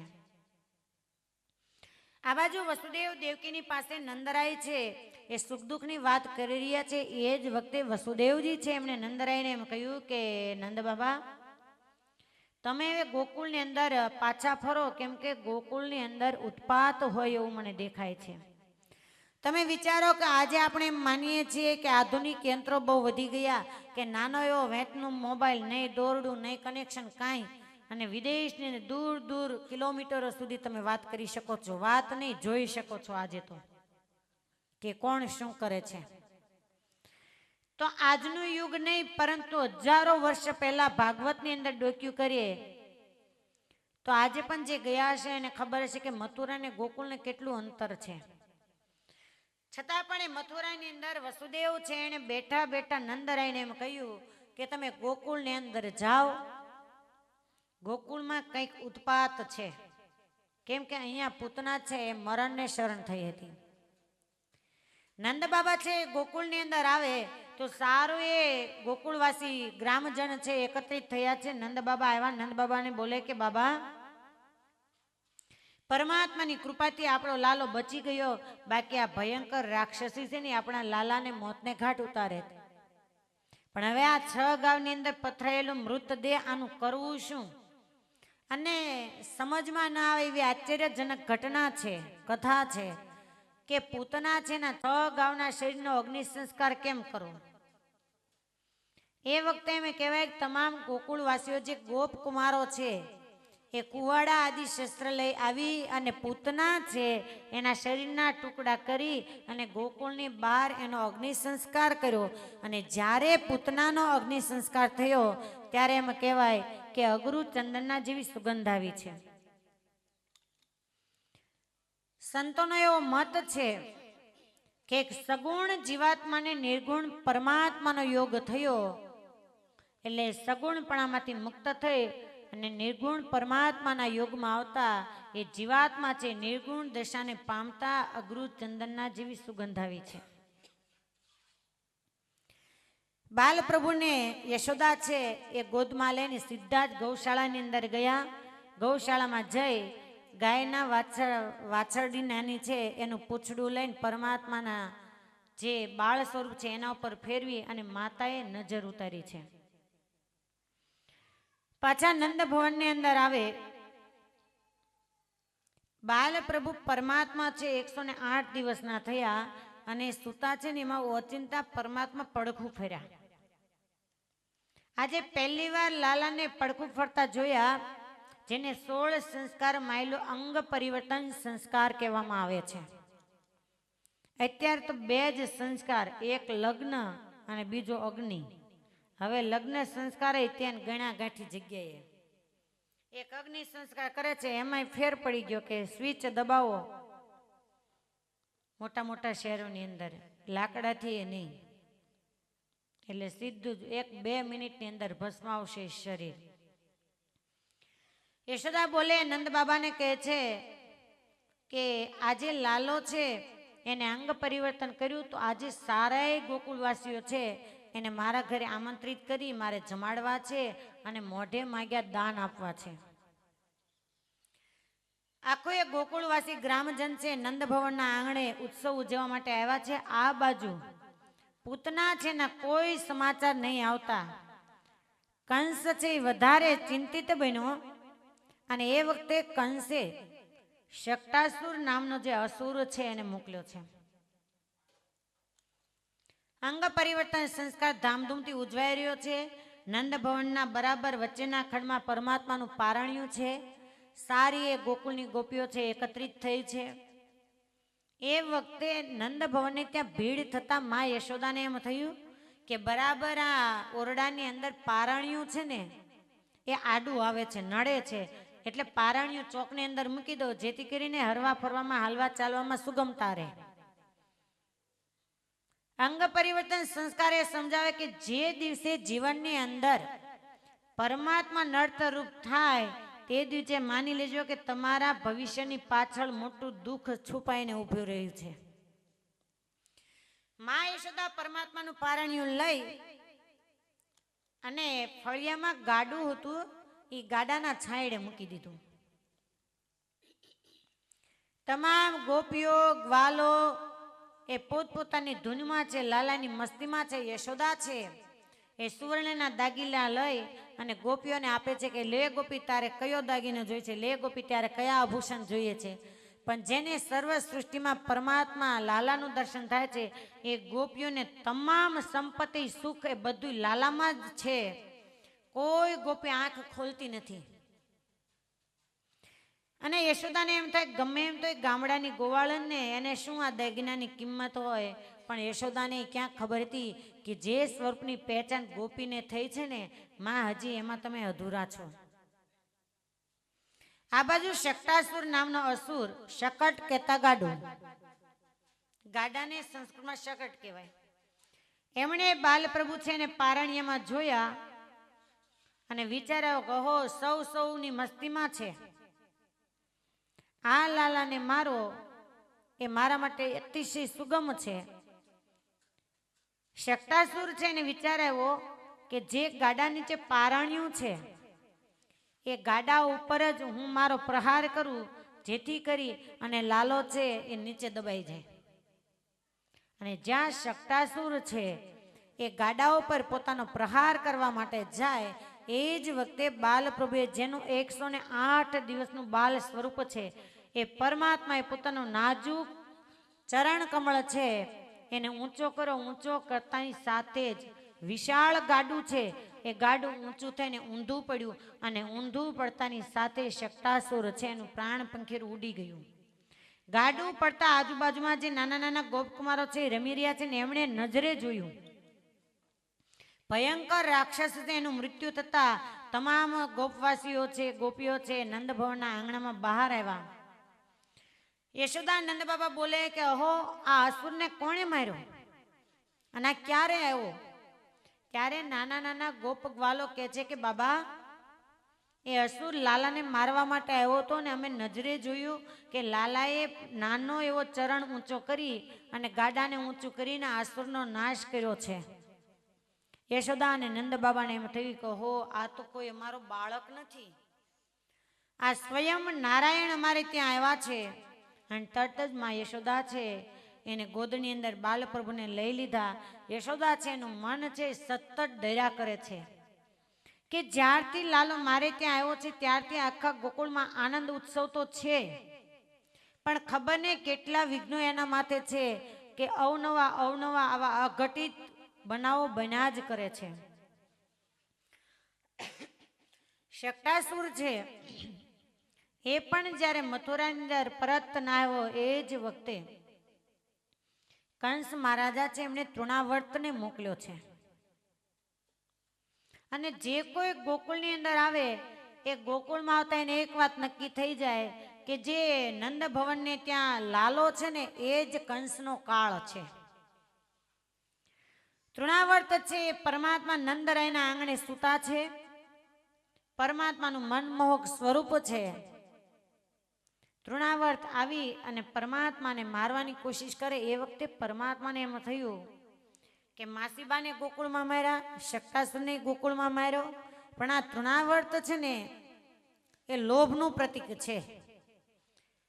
અને મારા જે ગોકુળવાસીઓ છે એ બધાય તો ઉદાર દિલના છે, તો મારે લોભને મારા ગોકુળમાં રાખવો નથી. એ મરે અને એના ગુણ દોષ મૂકતો જાય તો. જેવા પરમાત્માને તૃણાવર્તે હાથમાં લીધા એટલે પરમાત્મા એકદમ નાજુક કોમળ ફૂલ હોય ને એવા હળવા ફૂલ. તૃણાવર્ત છે એ જ્યાં પોતાના બે હાથ દ્વારા છાતી સાથે દબાવી અને મારવા જાય એ વખતે પરમાત્માએ તૃણાવર્ત છે એને પોતાના નાજુક કર કમળ દ્વારા એની ડોકી બોચી છે એની પકડી લીધી. તૃણાવર્ત છે એ આકાશની અંદર ગતિમાન થયો. જ્યાં સુધી ગોકુળની બહાર નીકળ્યા ને ત્યાં સુધી પરમાત્માનું જે સ્વરૂપ છે હળવું ફૂલ જેવું રહ્યું. ગોકુળની બહાર જતા પરમાત્મા જે અનંત કોટી બ્રહ્માંડો છે એનું વજન પોતાના સ્વરૂપની અંદર ધારણ કર્યું. અને એ વખતે નાનું નાજુક મોહક સ્વરૂપ જે હળવું ફૂલ જેવું હતું અને ઓચિંતા આટલો બધો ભાર વધવાથી તૃણાવર્ત છે માંડ્યો રાડો પાડવાને, તરફડિયા મારવા કે અરે લાલા મને છોડી દે, લાલા મને છોડી દે. લાલો બોલે કે મામા તમને ખબર નહીં હોય, કેમ કે માસીબાઈ મળ્યા નહોતા અને પછીના મહેમાનનો તમને ભેટો થયો નહોતો કે મેં બંનેને પાઠ ભણાવ્યો હતો કે મને પકડતા આવડે છે, મૂકતા હજી મારી માતાએ મને શીખવાડ્યું નથી. અને અનંત કોટી બ્રહ્માંડોનો વજન જે સ્વરૂપની અંદર છે અને પરમાત્માએ બરાબર પોતાના બે કરકમળ દ્વારા તૃણાવર્ત છે એની ડોકી પકડી છે અને ભાર સહન નહીં થવાથી મૂળ રૂપની અંદર તૃણાવર્ત છે એ આકાશમાંથી નીચે પડતા એનું પ્રાણ પંખીરું છે ઉડી ગયું છે. તમામ ગોકુળવાસીઓ છે પાછા પરમાત્માને લઈ અને નંદ ભવનમાં આવે. જ્યારે જ્યારે અસુરો એના પાશ બંધનમાંથી પરમાત્માને મા યશોદા લઈને આવે ને એટલે મા યશોદા સીધા પેલા ગૌશાળામાં જાય. એ 4 ચોકની માટી લઈ અને કંઈક લૂણ કંઈક તમારે જે કહેવાતું છે એ ઉતારીને ગાયનું પૂંછડું ફેરવે કે મારા લાલાને કોઈની નજર ન લાગે. એને ક્યાં ખબર હતી કે આની નજર કેટલાને લાગે ને એ સંસારમાંથી મુક્ત થઈ ગયા છે. એક દિવસનો સમય નંદ મહારાજાને ત્યાં ગર્ગાચાર્યજી આવ્યા છે. જે ગર્ગાચાર્ય છે એમણે મથુરાથી વસુદેવજીએ મોકલ્યા છે. યાદવ વંશના જે કુલગુરુ છે અને ગર્ગાચાર્યજી છે એમને વસુદેવે કહ્યું કે હે ગુરુદેવ, મારો પુત્ર કૃષ્ણ એ અત્યારે નંદ ભવન નંદરાયને ત્યાં એનો ઉછેર થઈ રહ્યો છે અને જ્યેષ્ઠ પુત્ર જે દાઉજી એ પણ ત્યાં છે. તો ક્ષત્રિય ધર્મ પ્રમાણે આપ એનો નામકરણ સંસ્કાર વિધિ કરી આવો, પણ આપ કોઈને બતાવશો નહીં કે પુત્ર મારો છે. ગર્ગાચાર્ય છે એ નંદ ભવનમાં આવે. એ વખતે રોહિણીજી છે જે વસુદેવજીના પ્રથમ પત્ની, એમણે યશોદાને એમ કહ્યું કે નંદરાણી, આ મારા કુલગુરુ છે ને એ મહાન જ્યોતિષ છે, વિદ્વાન છે.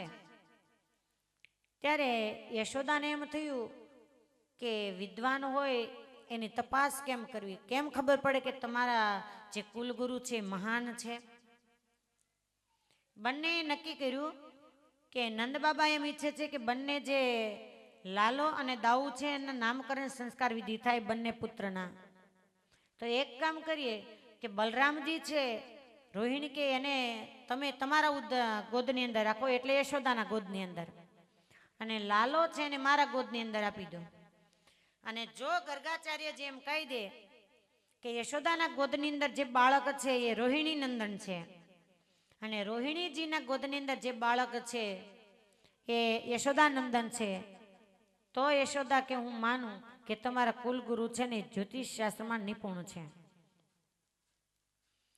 ગર્ગાચાર્યજી છે એ નામકરણ સંસ્કાર વિધિ કરવા માટે બેઠા. એ જ વખતે વિધિ વિધાન કર્યા બાદ ગર્ગાચાર્યજી બોલે કે હે યશોમતી, તમારા ગોદની અંદર જે રોહિણી કુમાર, જે રોહિણીના પુત્ર છે એના સહારે ચાલનારા તમામ લોકો સુખી થશે, એટલે એનું નામ રામ છે. બળમાં અધિક થશે એટલે બલ કહેવાશે અને બંને ભેગો થઈ અને બલરામ નામથી પ્રસિદ્ધ થશે.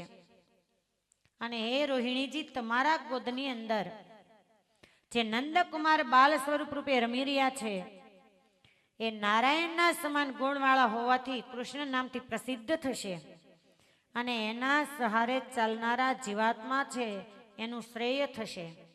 અને ભવિષ્યની અંદર આ પૃથ્વી છે એને અધર્મમાંથી મુક્ત કરી અને સદ્ધર્મની સ્થાપના કરશે. અને ત્યારે ઊભા થઈ અને નંદરાણી અને નંદબાબા એમને હાથ જોડી વંદન કરી કહે કે હો મુનિરાજ, જ્યારે આપ અમારા આંગણે પધાર્યા જ છો તો અમારી એવી પ્રાર્થના છે કે આપ અમારે ત્યાં ભોજન ગ્રહણ કરી અને પછી વિદાય થાવ. નંદ યશોદાની ભાવના છે એને વશ થઈ ગર્ગાચાર્યજી છે સંમત થયા. યમુના કિનારે સ્નાન કરી અને નંદ ભવનમાં આવે. યશોદા મહારાણી છે એમણે તમામ સીધું સામાન છે ને તૈયાર કરીને રાખ્યું છે. ગર્ગાચાર્યજી છે એમણે દૂધપાક બનાવ્યો, થાળ તૈયાર કરી અને પરમાત્મા છે એના સ્વરૂપની આગળ થાળ ધરી અને બંને નેત્ર બંધ કરી અને પરમાત્માનું ધ્યાન કરવા લાગ્યા, જેને આપણે માનસી પૂજા કહીએ છીએ. હિન્દુ સંસ્કૃતિની અંદર 5 ટાઈમ માનસી પૂજા કરવી આ બંધારણ છે. કોઈ પણ દેવ દેવીને તમે માનતા હો, સ્વામિનારાયણ સંપ્રદાય સિવાયના પણ હોય, વૈષ્ણવો, શિવ હોય, કોઈ પણ તમારા આરાધ્ય ઈષ્ટદેવ હોય. અને મુસ્લિમ લોકોમાં 5 વાર નમાજ પઢવાનું. પણ કઠણાઈ એ છે કે આજે કદાચ ઊંચી આંગળી કરાવું તો કેટલાયને એ પણ ખબર નહીં હોય કે માનસી પૂજા શું કહેવાય. અને આજે તમે મુસ્લિમ લોકોને જુઓ, બસ સ્ટેન્ડો મોટા મોટા હોય કે એરપોર્ટ જેવા એરપોર્ટની અંદર પણ આજે ત્યાં અલગ ઓરડાઓ હોય છે ને ઉપર લખેલું હોય કે નમાઝ પઢવા માટેનો કમરો. કોઈ પણ જગ્યાએ એની વ્યક્તિ જતી હોય, એનો નમાઝ પઢવાનો ટાઈમ થાય એટલે ગાડી ચલાવતા હોય તો ગાડીને સાઈડમાં રાખી અને એ લોકો અલ્લાહની બંદગી કરી દે છે. અને આપણે હાવ નવરા છીએ તો માનસી પૂજાનો ટાઈમ નથી. આમાંથી 5 માનસી પૂજા કરતા હોય એવા કેટલા ઊંચી આંગળી કરો. આ તમને બરાબર લેવાના છે. હાલો હાવ કોરું ન રહ્યું. હવે 5 માંથી 3 કરતા હોય એવા કેટલા? હવે 3 ને 1 કરતા હોય એવા કેટલા?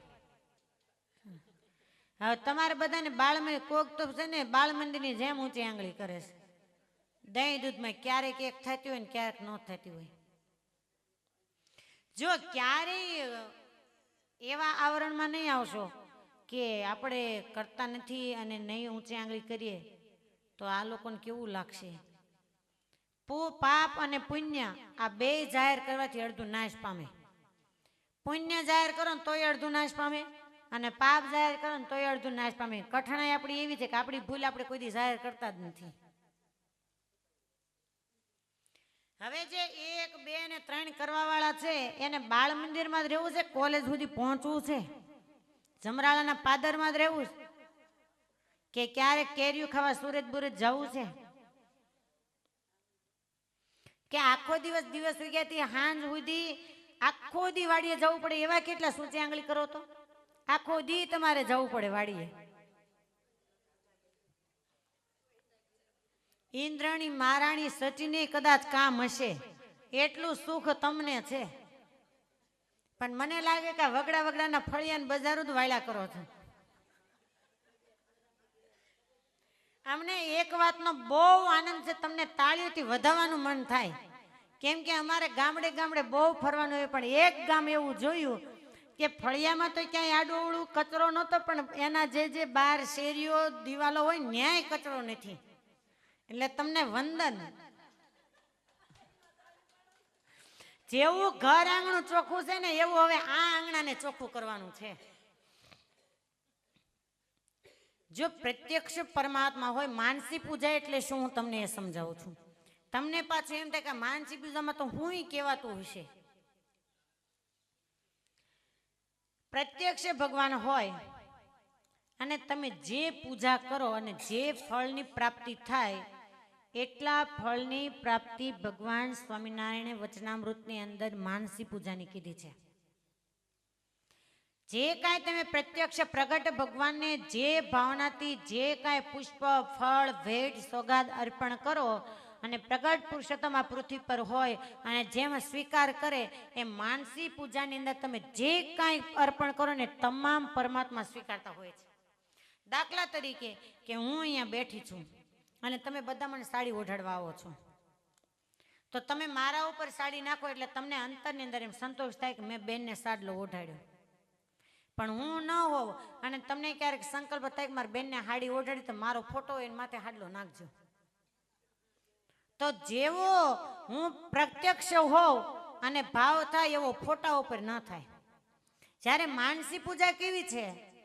જેવા પ્રગટ પુરુષોત્તમ નારાયણ તમારી સામે પ્રગટ રૂપે હોય, હાલતા ચાલતા બોલતા, અને તમે જે અર્પણ કરો અને રાજી થાય અને તમારા ઉપર જે રાજીપો દર્શાવે અને જે ફળ પ્રાપ્તિ તમને થાય એટલી જ ફળ પ્રાપ્તિ માનસી પૂજાની અંદર એ પરમાત્માના સ્વરૂપનું ધ્યાન કરવાથી ફળ પ્રાપ્તિ થાય છે.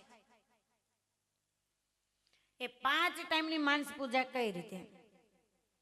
કે સાંજે સૂતી વખતે આપણે કાંઈ પશુ નથી, એ તો આપણને ખબર છે ને, આપણે 2 પગવાળા માણસ છીએ અને એમાંય સમજદાર છીએ. માણસ થયા પછી પણ પરમાત્માએ કોઈ એવી જગ્યાએ જન્મ આપ્યો હોત કે સવારથી તે સાંજ સુધી એવા પાપ કર્મ કરનાર હોત તો પુણ્ય કરવાની વાત જ ક્યાં. દાખલા તરીકે કતલખાના. આજે આ હિન્દુ સંસ્કૃતિની અંદર જે ગૌ માતાનું પૂજન આંગણે દિવસ ઉગે થતું હતું, હવે તો મને ખબર નથી, પહેલા નાના હતા ને ત્યારે એવા કંઈક વ્રત લેતા કે 11 કે કંઈક 13 ગાયોને ચાંદલા કરે ને કુંવારી કન્યાને કંઈક ચાંદલા કરે ને ઓલી નિસરણીઓ કરે ને. હવે એક ખબર નહીં ક્યાં ગયું છે બધું. એ ભાવનાઓ એવી હતી કે હંમેશા હિન્દુ સંસ્કૃતિના આંગણે ગૌ પૂજન કન્યા પૂજન હોવું જોઈએ. એ બધું આજે વિકૃતિમાં થઈ ગયું. દિવસ ઉગ્યાથી સાંજ સુધીમાં 2.5 લાખ ગાયો કતલ થાય છે. તમે વિચાર કરો તો એ કતલખાનામાં અમેરિકા વાળા મૂકી જાય ગાયો? કોણ મૂકી જાય? આપણે જ. જે આપણે માનીએ છીએ કે ગૌ માતાના રૂવાટે રૂવાટે તમામ દેવોનો વાસ છે. 33 કરોડ દેવોનો વાસ છે. છતાં એ કતલખાનામાં મોકલનાર છે કોણ? હિન્દુ. હિન્દુ સિવાય કોઈને નથી મૂકવા જતું. કોઈને આજે તમને આપણને છે ને એમ કહેવાનું મન થાય કે તમે કચ્છની અંદર જાઓ ને, આખા કચ્છની અંદર તમે ફરો, ક્યાંય તમને ભેંસ જોવા નહીં મળે. એ લોકોનું એક બંધારણ છે કે પૂજા કરીએ તો ગાયો નહીં કરીએ, દૂધ ખાવું હોય તો ગાયોનું ખાવું, અને આંગણે બાંધ્યું હોય ને તો ગાયને બાંધી કે ભેંસને બાંધી. એ લોકો સામાન્ય ભાષાની અંદર એમ જ બોલે કે ડોબાની પૂજા કરવા, અલા ડોબાને હાચવવા કરતા 5 ગાયો ન હાચવીએ. અને આજની ઓલી તમારી જર્સી નહીં, દેહણ ગાયો બધી. અને આપણે તો ભેંસનું દૂધ ખાવું છે, ભેંસનું ઘી ખાવું છે. પછી ડોક્ટર એમ કે ગાયનું ઘી હવે તમે ખાજો, પછી 2000 કિલો લેવું જ, પણ ગાય નથી બાંધવી. ગાય બાંધે તો પૂળો લેવા જવું પડે વાડીએ, એનું વાસીદું કરવું પડે.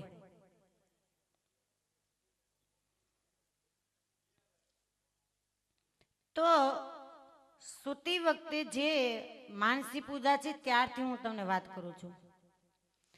સૂતી વખતે ડાયરેક્ટ હોળતાણી હુઈ ન જવું. કે એવા તો તમે કોઈ થાકેલા હોતા જ નથી જે પહેલા વાડીએ થાકીને ઘરે આવતા હતા, અને ગમે એવા થાકીને આવતા હતા તો ઘરે આવીને ગાંડો કપડાં ધોવા જ પડતા હતા.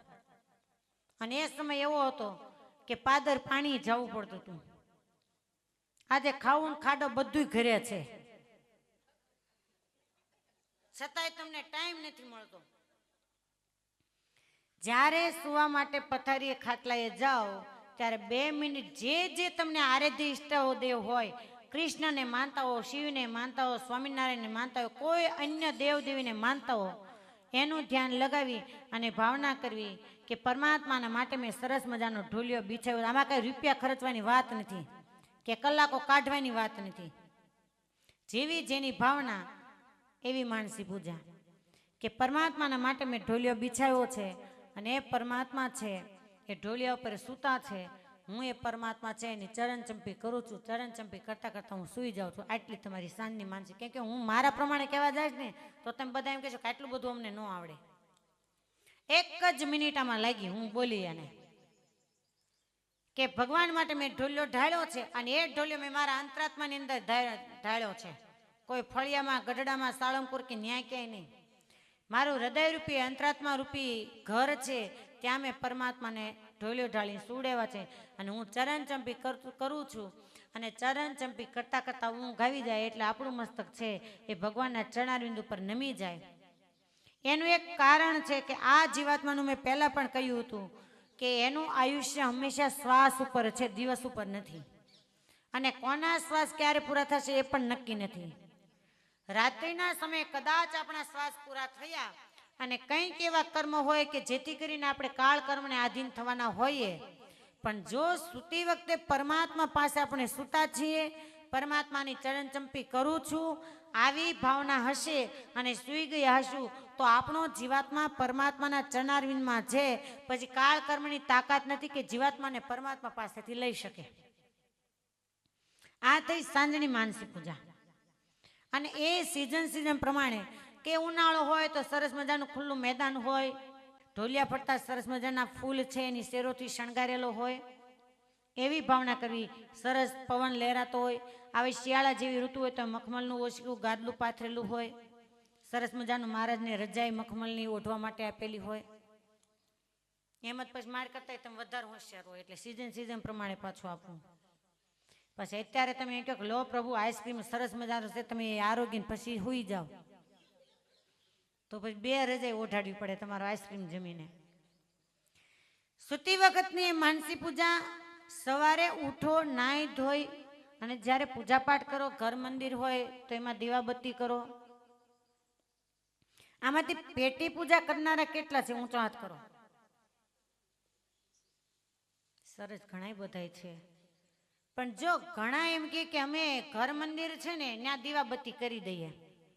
હવે તમને એટલી જ ખબર છે ને, આમાં કોઈ તમે 25 વર્ષના છો જ નહીં, લગભગ 30 નાય નથી. તું પાછી પ્રિન્સ એમ ન કહેતી મન નથી કહેતા એમ. નાના બધાને એમ થાય કે આ બધા મોટાને જ કહેશે એટલે આપણે પછી કરશું. તો હવે આપણા ઢળતા દિવસ છે એ પાક્કું છે. તો ઘણાને પેટી પૂજાનું કહીએ ને ત્યારે એમ કહેતા હોય કે અમે ઘરે મંદિર છે ને એમાં દીવાબત્તી બધાય કરી લઈએ. પુરુષ જાગે તો એ દીવાબત્તી કરીને ટંકોરી વગાડે, બેન જાગે તો એ દીવાબત્તી ટંકોરી વગાડે, દીકરો જાગે તો એ કરે, દીકરાની વહુ એ કરે. હવે પેટી પૂજા બધાય ન કરતા હોય તો એક કામ કરવું કે ઘરે તમારું જે ઘર મંદિર છે એમાં બધાય દીવાબત્તી કરો છો, પછી જ્યારે રસોઈ થાય ને ત્યારે એક જ થાળી બનાવવાની અને પછી એ થાળીની અંદર બધાય ફરતા ફરતા બેહીને જમી લેવાનું. જેટલું ભાગમાં આવે એટલું એક થાળીમાં બધાએ હૈયારું જમી લેવાનું. જો હૈયારામાં જમવાની ડીશ ન હાલતી હોય તો પછી મંદિર હૈયારું હાલે? તો પછી હવે પૂજા પેટી કરવા માંડશો. હવે તમે દીવાબત્તી એ મંદિરમાં કરો, 5 માળા કરો, અને પેટી પૂજા છે એ પેટી પૂજાની અંદર જે પરમાત્માના સ્વરૂપ છે એ આસન પાથરી એ સ્વરૂપને પધરાવીને 5 માળા કરો. ફેર હું પડવાનો? ઓલું તમે ઊભા ઊભા દીવાબત્તી કરી નાખો ને આ બેઠા બેઠા 5 માળા કરી નાખો. તમે શિક્ષાપત્રી તો વાંચતા હશો અને માળાય કરતા હશો. જે પૂજા પેટી નહીં કરતા હોય એ આટલું તો મને વિશ્વાસ છે કે આટલું તો કરતા જ હશે. અને કદાચ ભૂલે ખાતી હોય, આમાં કઈ નક્કી નહીં. નોય કરનારા ઘણા છે પણ મારા હાથ ઊંચો નથી કરાવો. પણ જે ન કરતા હોય એના માટે ખાસ ભાર મૂકું છું કે એકવાર અંતરાત્માની અંદર સૂતી વખતે વિચાર કરજો કે આ લોકની અંદર આપણે શા માટે આવ્યા છીએ. નહીં કે કોઈની સાથે 4 ફેરા ફર્યા પછી આખા સંસારની જવાબદારી તમે માથે લઈ લીધી. તમે એમ માનતા હો કે એ કરવા રહી તો ટાઈમ નથી રહેતો, સમય નથી રહેતો. વ્યવહારિક દ્રષ્ટિએ કોઈની જાનમાં જવું હોય તે 4 વાગે ઉઠી અને તમારે કામ કરીને બધું પતાવવું જ પડે છે ને. વ્યવહારિક કામ કંઈક આવી ગયું હોય તો તમારે બધું કરવું જ પડે છે, અને તોય તમારું સંસારનું કામ તો થાય જ છે. અને કદાચ હા એવો નિવૃત્તિનો દિવસ તમારા જીવનની અંદર કંઈક લખાયેલો હોય કે ફલાણી તારીખ ને ફલાણા મહિનામાં હું રિટાયર્ડ થઈ જવાની છું આ કામ પરવારીને. ઘણાએ આશાઓ રાખી હતી દીકરા પરણાવ્યા પછી રિટાયર્ડ, પણ ડબલ લેબલ લાગી ગયા. રિટાયર્ડ થવાની તો વાત જુદી રહી. તો આ લોકની અંદર કેવળ અને કેવળ સૈયારું કરવા માટે નહીં પણ હુવાંગ પણ કરવું પડે. અને ભજન એવી વસ્તુ છે કે જેટલું હાથે તેટલું સાથે. આ લોકની સંપત્તિની અંદર ભાઈઓ ભાગ પડશે ને ત્યારે ફૂટલી થાળીના ભાગ પડશે, એક ચમચી જેવી વસ્તુના ભાગ પડશે, ફાટલું ગોદડું છે ને તો એનાય ભાગ પડશે. પણ જેટલું હાલતા ચાલતા પ્રભુ સ્મરણ કરેલું હશે ને પોતાનું રહેશે, એમાં ભાગ નહીં પડે. તો આપણે જે આ લોકની અંદર પડ્યું રહેવાનું છે એના માટે મરી મૂટીને કુટી મરીએ છીએ, અને જે હારે આવવાનું છે એના માટે સમય નથી. તો સમય આવશે ક્યારે? કોઈ વાર તારીખ નક્કી કરી છે કે આ દિવસે તમને હું સામું આવીશ ત્યારે તમે ભજન કરી લેજો ને માળા કરી લેજો? સવારમાં ટાઈમ નથી હોતો. બધાને એમ કંઈક 5 માળા કરજો, તો કે સવારે નહીં સાંજે કરીએ તો ન ચાલે. એક નિયમ રાખું, જે દિવસે સવારે 5 માળા કે 11 માળા ન થાય, શિક્ષાપત્રી ન વંચાય, સ્વામિનારાયણ સંપ્રદાયના આશ્રિત ન હતો, ભગવદ્ ગીતા જે કાંઈ પાઠ કરતા હોતે, અને શિક્ષાવત્રી તો એટલું અજોડ શાસ્ત્ર છે કે જેમાં 360 શાસ્ત્રનો સાર મહારાજે કાઢી અને અર્ક બનાવી દીધો. કોરોના હતો ને ત્યારે બધા ઉકાળા પીતા હતા. શું કામ? કે નહીં પીને કોરોનામાં આવી જશું, મરી જશું. તો ઉકાળાની અંદર તુલસી પત્ર નાખે, ગોળ નાખે ને ફુદીનો નાખે ને આદુ નાખે ને કેટલી વસ્તુ મિક્સ કરે ત્યારે ઉકાળો બને. એમ 360 શાસ્ત્ર એનો સાર કરી અને શિક્ષાપત્રી રૂપી ઉકાળો ભગવાન સ્વામિનારાયણ આપ્યો છે. અને એ ઉકાળો 184 રૂપી જે કોરોના લાગુ પડ્યો છે ને એ જેટલા એ ઉકાળો પીશે ને એમાંથી મુક્ત થઈ જશે.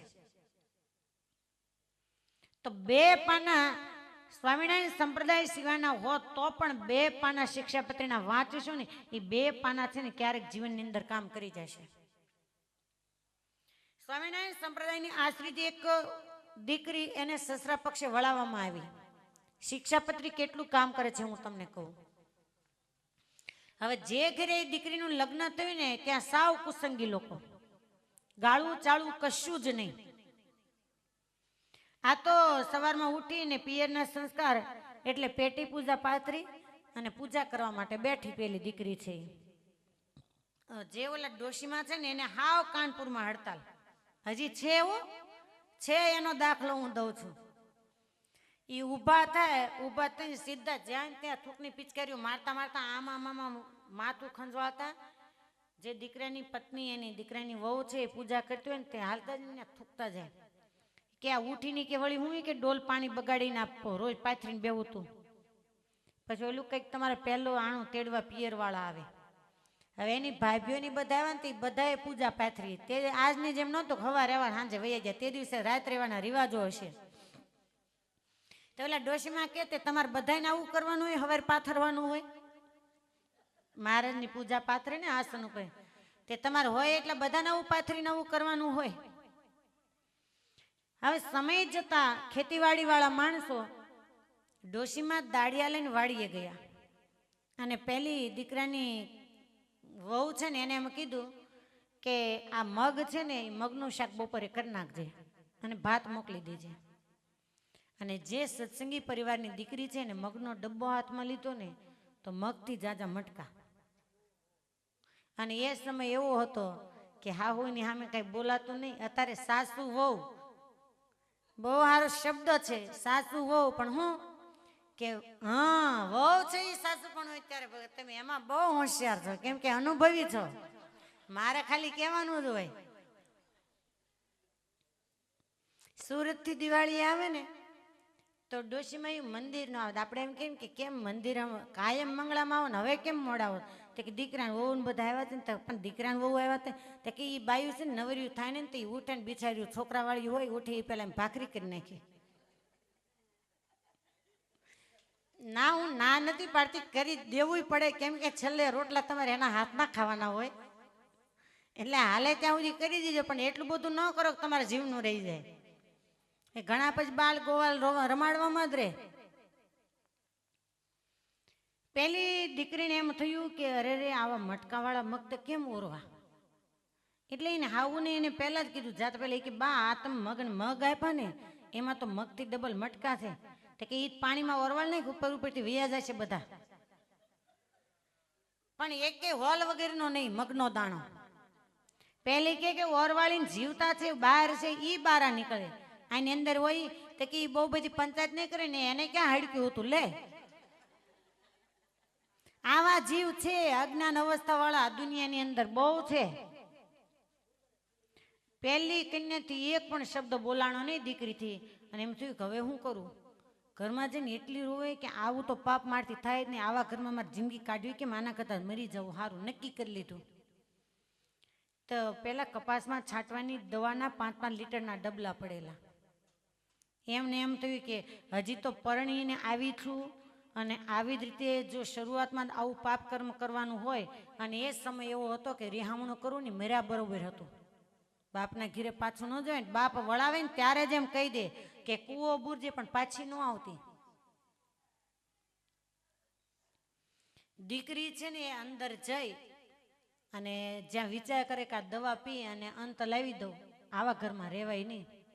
અને એ જ વખતે સવારમાં એને શિક્ષાપત્રીમાં શ્લોક વાંચવામાં આવેલો કે અમારા આશ્રિતને કોઈ પણ દુઃખ આવે, વ્યવહારિક સંબંધિત દુઃખ આવે, વ્યવહારિક આપત્તિ આવે, કાંઈ પણ દુઃખ આવે તો અમારા આશ્રિતે કૂએ પડીને કે ઝેર ખાઈને આત્મહત્યા કરવી નહીં.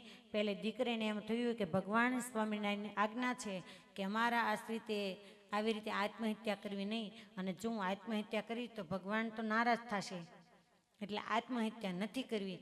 અને દીકરીએ શાક ન બનાવ્યું, થોડો ધીમે ધીમે ધીમે શીર સાથે સત્સંગ રાખ્યો, અને ત્યારે બધાય સત્સંગી છે.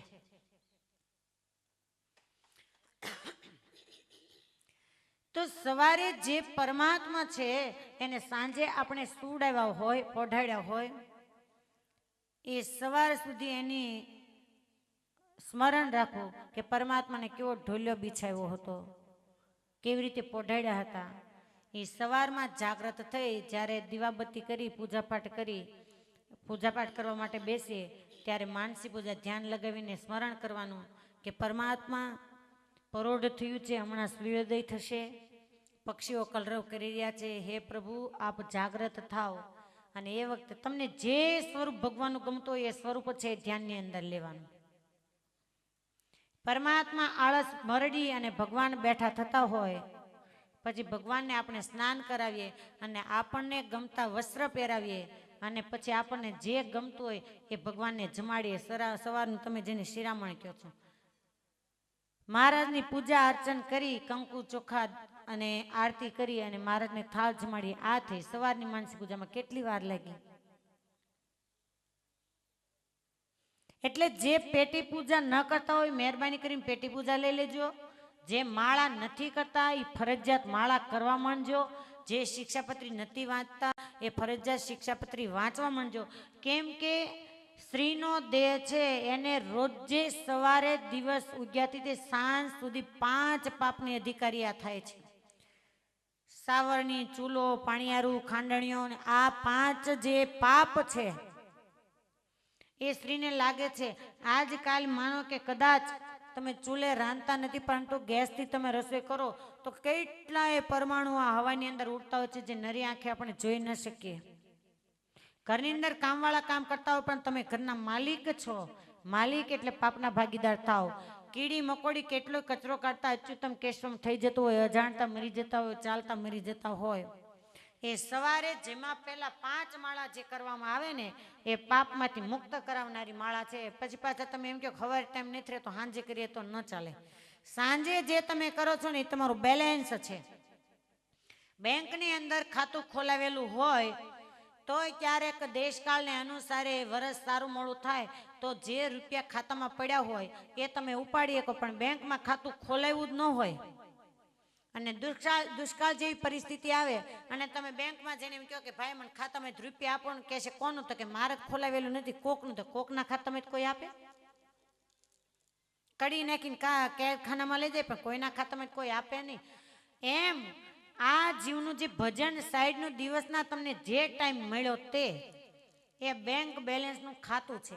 હવે આપણે તો સવારથી સાંજે 5 પાપ લાગે છે એમાંથી મુક્ત થવાની 5 માળા નથી કરતા તો બેંક બેલેન્સ કરવાની તો વાત જ જુદી. એટલે સવારમાં શિક્ષાપત્રી 5 માળા અને આ સવારની માનસી પૂજા. મારા સભા કરીને બેઠા હોય, સંતો હરિભક્તો હોય, કીર્તન ગાતા હોય, એમાં હું પણ બેઠી છું. આવી બધી ભાવનાઓ કરવાની. કેમ કે આપણે કથા બહુ લાંબી છે ને સમય ટૂંકો છે, વેહ જાજા છે, એને જેવું થયું છે. બપોરનો સમય થાય એટલે ભગવાનને જ્યારે તમે થાળ જમાડતા હો, ખાસ આ જે ચરિત્ર છે નામકરણ સંસ્કારનું ચરિત્ર, એ ગર્ગાચાર્ય જેવા મહાન પુરુષ પણ જો પરમાત્માને નૈવેદ્ય જમાડતા હોય તો ભગવાનને જમાડ્યા સિવાય ક્યારે જમાય નહીં. અને સંત અને શાસ્ત્રનો મત છે કે જે વ્યક્તિ પરમાત્માને જમાડ્યા સિવાયનું ભોજન ગ્રહણ કરે છે એ વ્યક્તિ અન્ન નથી ખાતી પણ માંસાહાર કરે છે. તમામ સંપ્રદાયની અંદર આ પ્રણાલિકા છે. અને ઘણા હોશિયાર એવા હોય સવાર સાંજ પર ભગવાનને દૂધ પાય અને બપોરે શાક રોટલી દાળ ભાત છે જમાડે. એમ લાલાને દૂધ જમાડે, લાલાને દૂધ પાય, પોતે જાણે એકલું દૂધ જ પીતા હોય. જે કાંઈ તમારા ઘરની અંદર નાસ્તો ભાખરી રોટલી જે બનતું હોય તે જે ઘરની અંદર બને એ તમામ પરમાત્માને જમાડવું પડે. જે કાંઈ તમે ફળ ફૂલ લાવો એ પરમાત્માને જમાડ્યા સિવાય ક્યારેય જમાય નહીં. અમારા ત્યાગાશ્રમની અંદર તો એક નિયમ જ હોય કે જ્યાં જ્યાં પાણી પીવા માટેનો ઘડો રાખેલો હોય, રસોડાની અંદર બધે ભગવાનની મૂર્તિઓ લગાડેલી હોય. તમને પણ શીખવાડવું શક્ય બને તો કે પાણીયારે ક્યાંય પણ ભગવાનની એક મૂર્તિ ચોંટાડી દેવી, પણ તમારે ઈને પર ડોયા આઠા હોય તો સારું. એ નળ હોય પણ તમે જે ગ્લાસની અંદર પાણી પીવો, ગ્લાસ ઉટકેલો હોય એટલે ગ્લાસમાં પાણી લઈ અને જે ભગવાનની મૂર્તિ પાણીયારે ચોંટાડી છે ને એને આમ ગ્લાસ રાખી અને પછી પાણી પી લેવાનું.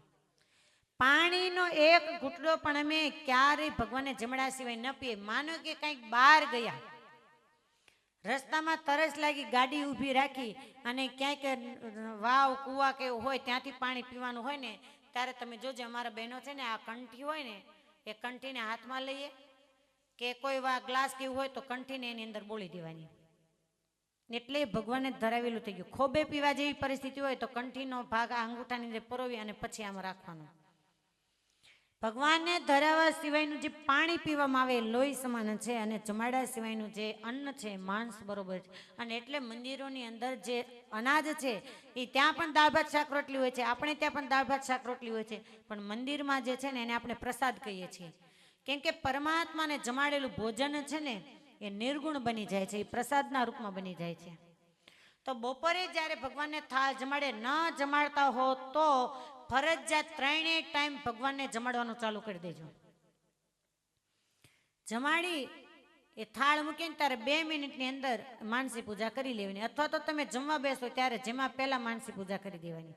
આ થઈ બપોરની માનસી પૂજા. બપોરે જમાડ્યા પછી મહારાજને મુખવાસ આપી એને પોઢાડી દેવાના. 3:30 4નો ટાઈમ થાય, 3નો ટાઈમ થાય ત્યારે વળી પાછા ભગવાનને તમે જગાડો. એટલે 2 મિનિટ આંખ બંધ કરીને કે હે પ્રભુ આ જાગો ને, ત્યારે ફળ ફ્રૂટ છે એ કાંઈ પણ અર્પણ કરવાનું. ઉનાળા જેવું હોય તો મહારાજ તમારા માટે મેં સરસ મજાનું શરબત રાખ્યું છે એ મહારાજને આપવાનું, અને મહારાજ પાછા આપણને પ્રસાદી આપતા હોય. આ થઈ 4 વાગ્યાની માનસી પૂજા. જ્યારે સંધ્યા સમય થાય તમે દીવાબત્તી કરો. આ દીવાબત્તી કરતી વખતે અથવા તો તમે પછી જમવા માટે બેસો ત્યારે બંને આંખો બંધ કરી અને મહારાજ છે એની સંધ્યા આદિક મેં પૂજન કર્યું છે, આરતી કરી છે, અને પછી પરમાત્મા છે એને સરસ મજાનો બાજોટ ઢાળ્યો છે. એક બાજોટ ઉપર મેં થાળ મૂક્યો છે, ને અત્યારે શિયાળો છે, સરસ મજાનો બાજરાનો રોટલો અમને નથી આવડતો તો અમે ઘડીને માનસીમાં જમાડીએ. તો જેને આવડતો હોય ને ફૂલીને દડા જેવો થયો છે, મહારાજને મેં માખણ આપ્યું છે, રીંગણનો ઓળો આપ્યો છે, એવી રીતે મહારાજને ભાવથી જમાડવા. આ સંધ્યા સમયની માનસી પૂજા થઈ અને પછી મેં પોઢાડવાની તો તમને કહી દીધી. આ 5 માનસી પૂજા થઈ. હવે કંઈક તમારે ઓચિંતાનું બહાર જવાનું થયું અને માનસી પૂજાના ટાઈમે તમે બેસીને માનસી પૂજા કરી શકો એમ નથી, તો હાલતા ચાલતા એવી ભાવના કરી દેવાની કે હું મહારાજને જમાડી રહી છું, મહારાજનો થાળ તૈયાર થઈ ગયો છે, મહારાજને ભૂખ લાગી છે. અને તમે શરૂઆત કરશો ને પછી અત્યારે મેં તમને કીધું ને એના 3 ગણું તમને હાથે હાથે આવડી જશે કે શું શું મહારાજને જમાડવું ને કેવી કેવી ભાવના કરવી. અહીંયા ગર્ગાચાર્ય છે એમણે પરમાત્માને આગળ ભોગ લગાવ્યો કે હે પરમાત્મા, હે નારાયણ, મેં તારા માટે આ થાળ ધરાવ્યો છે, હે પ્રભુ આપ એ ભોજન છે એનું ગ્રહણ કરો. અને જ્યાં પ્રાર્થના કરી રહ્યા છે એ વખતે બાલ સ્વરૂપ કૃષ્ણલાલ છે પારણ્યમાં પડ્યા છે. લાલાને એમ થયું કે ગુરુદેવ મને ક્યારના કે છે કે હે નારાયણ તારા માટે મેં બનાવ્યું છે, હે નારાયણ મેં તારા માટે બનાવ્યું છે, તો મારે જવું જ પડે. કેમ કે જે ભાવથી મને બોલાવે તો એની ભાવના તો મારે પૂરી કરવી ને. હંમેશા પરમાત્મા છે ને એ ભોજનના નહીં પણ ભાવનાના ભૂખ્યા છે. 56 ભોગના નહીં પણ એ વિદુરજીના ઘરે સુલભાની કેળાની છાલના ભૂખ્યા હતા. હંમેશા ભાવના છે એ વ્યક્તિની ભૂદરજી સુધી પહોંચતી હોય છે. ભાખડિયા પર ચાલતા ચાલતા પરમાત્મા જે ગર્ગાચાર્યના બંને નેત્ર બંધ છે અને આગળ પરમાત્માને ધરાવેલો ભોગ લગાવેલો થાળ છે એમાંથી દૂધપાકનો કટોરો ઉપાડ્યો. દૂધપાકનો કટોરો ઉપાડીને જ્યાં મોઢે માંડે નાનું એવું સ્વરૂપ, મોઢામાં અડધું જાય ને એનાથી ડબલ બહાર આવે છે. અને જ્યાં ખળભળાટ થયો ગર્ગાચાર્યએ પોતાની આંખ ખોલી તો નયનરમ્ય બાલ સ્વરૂપ જોઈને ગર્ગાચાર્ય રાડ પાડી કે યશોદા, આ તારા લાલાએ મારો થાળ અભડાવી દીધો. કેમ કે ગર્ગાચાર્યજી બ્રાહ્મણ છે અને નંદરાયને એ લોકો ક્ષત્રિય છે અને એ વર્ણાશ્રમની મર્યાદા. હજી બાલ પરમાત્માનું સ્વરૂપ નારાયણ તરીકે છે એ જ્ઞાન ગર્ગાચાર્યને નથી, એટલે એને નંદનો દીકરો દેખાય છે. યશોદા એકદમ આવી લાલાને તેડી લીધા અને માફી માગી કે ગુરુ મહારાજ રાજી રહેજો, બાળકને ખબર ન હોય, અણસમજણની અંદર ભૂલ થઈ ગઈ, એના વતી હું આપની પાસે ક્ષમા યાચના માગું છું.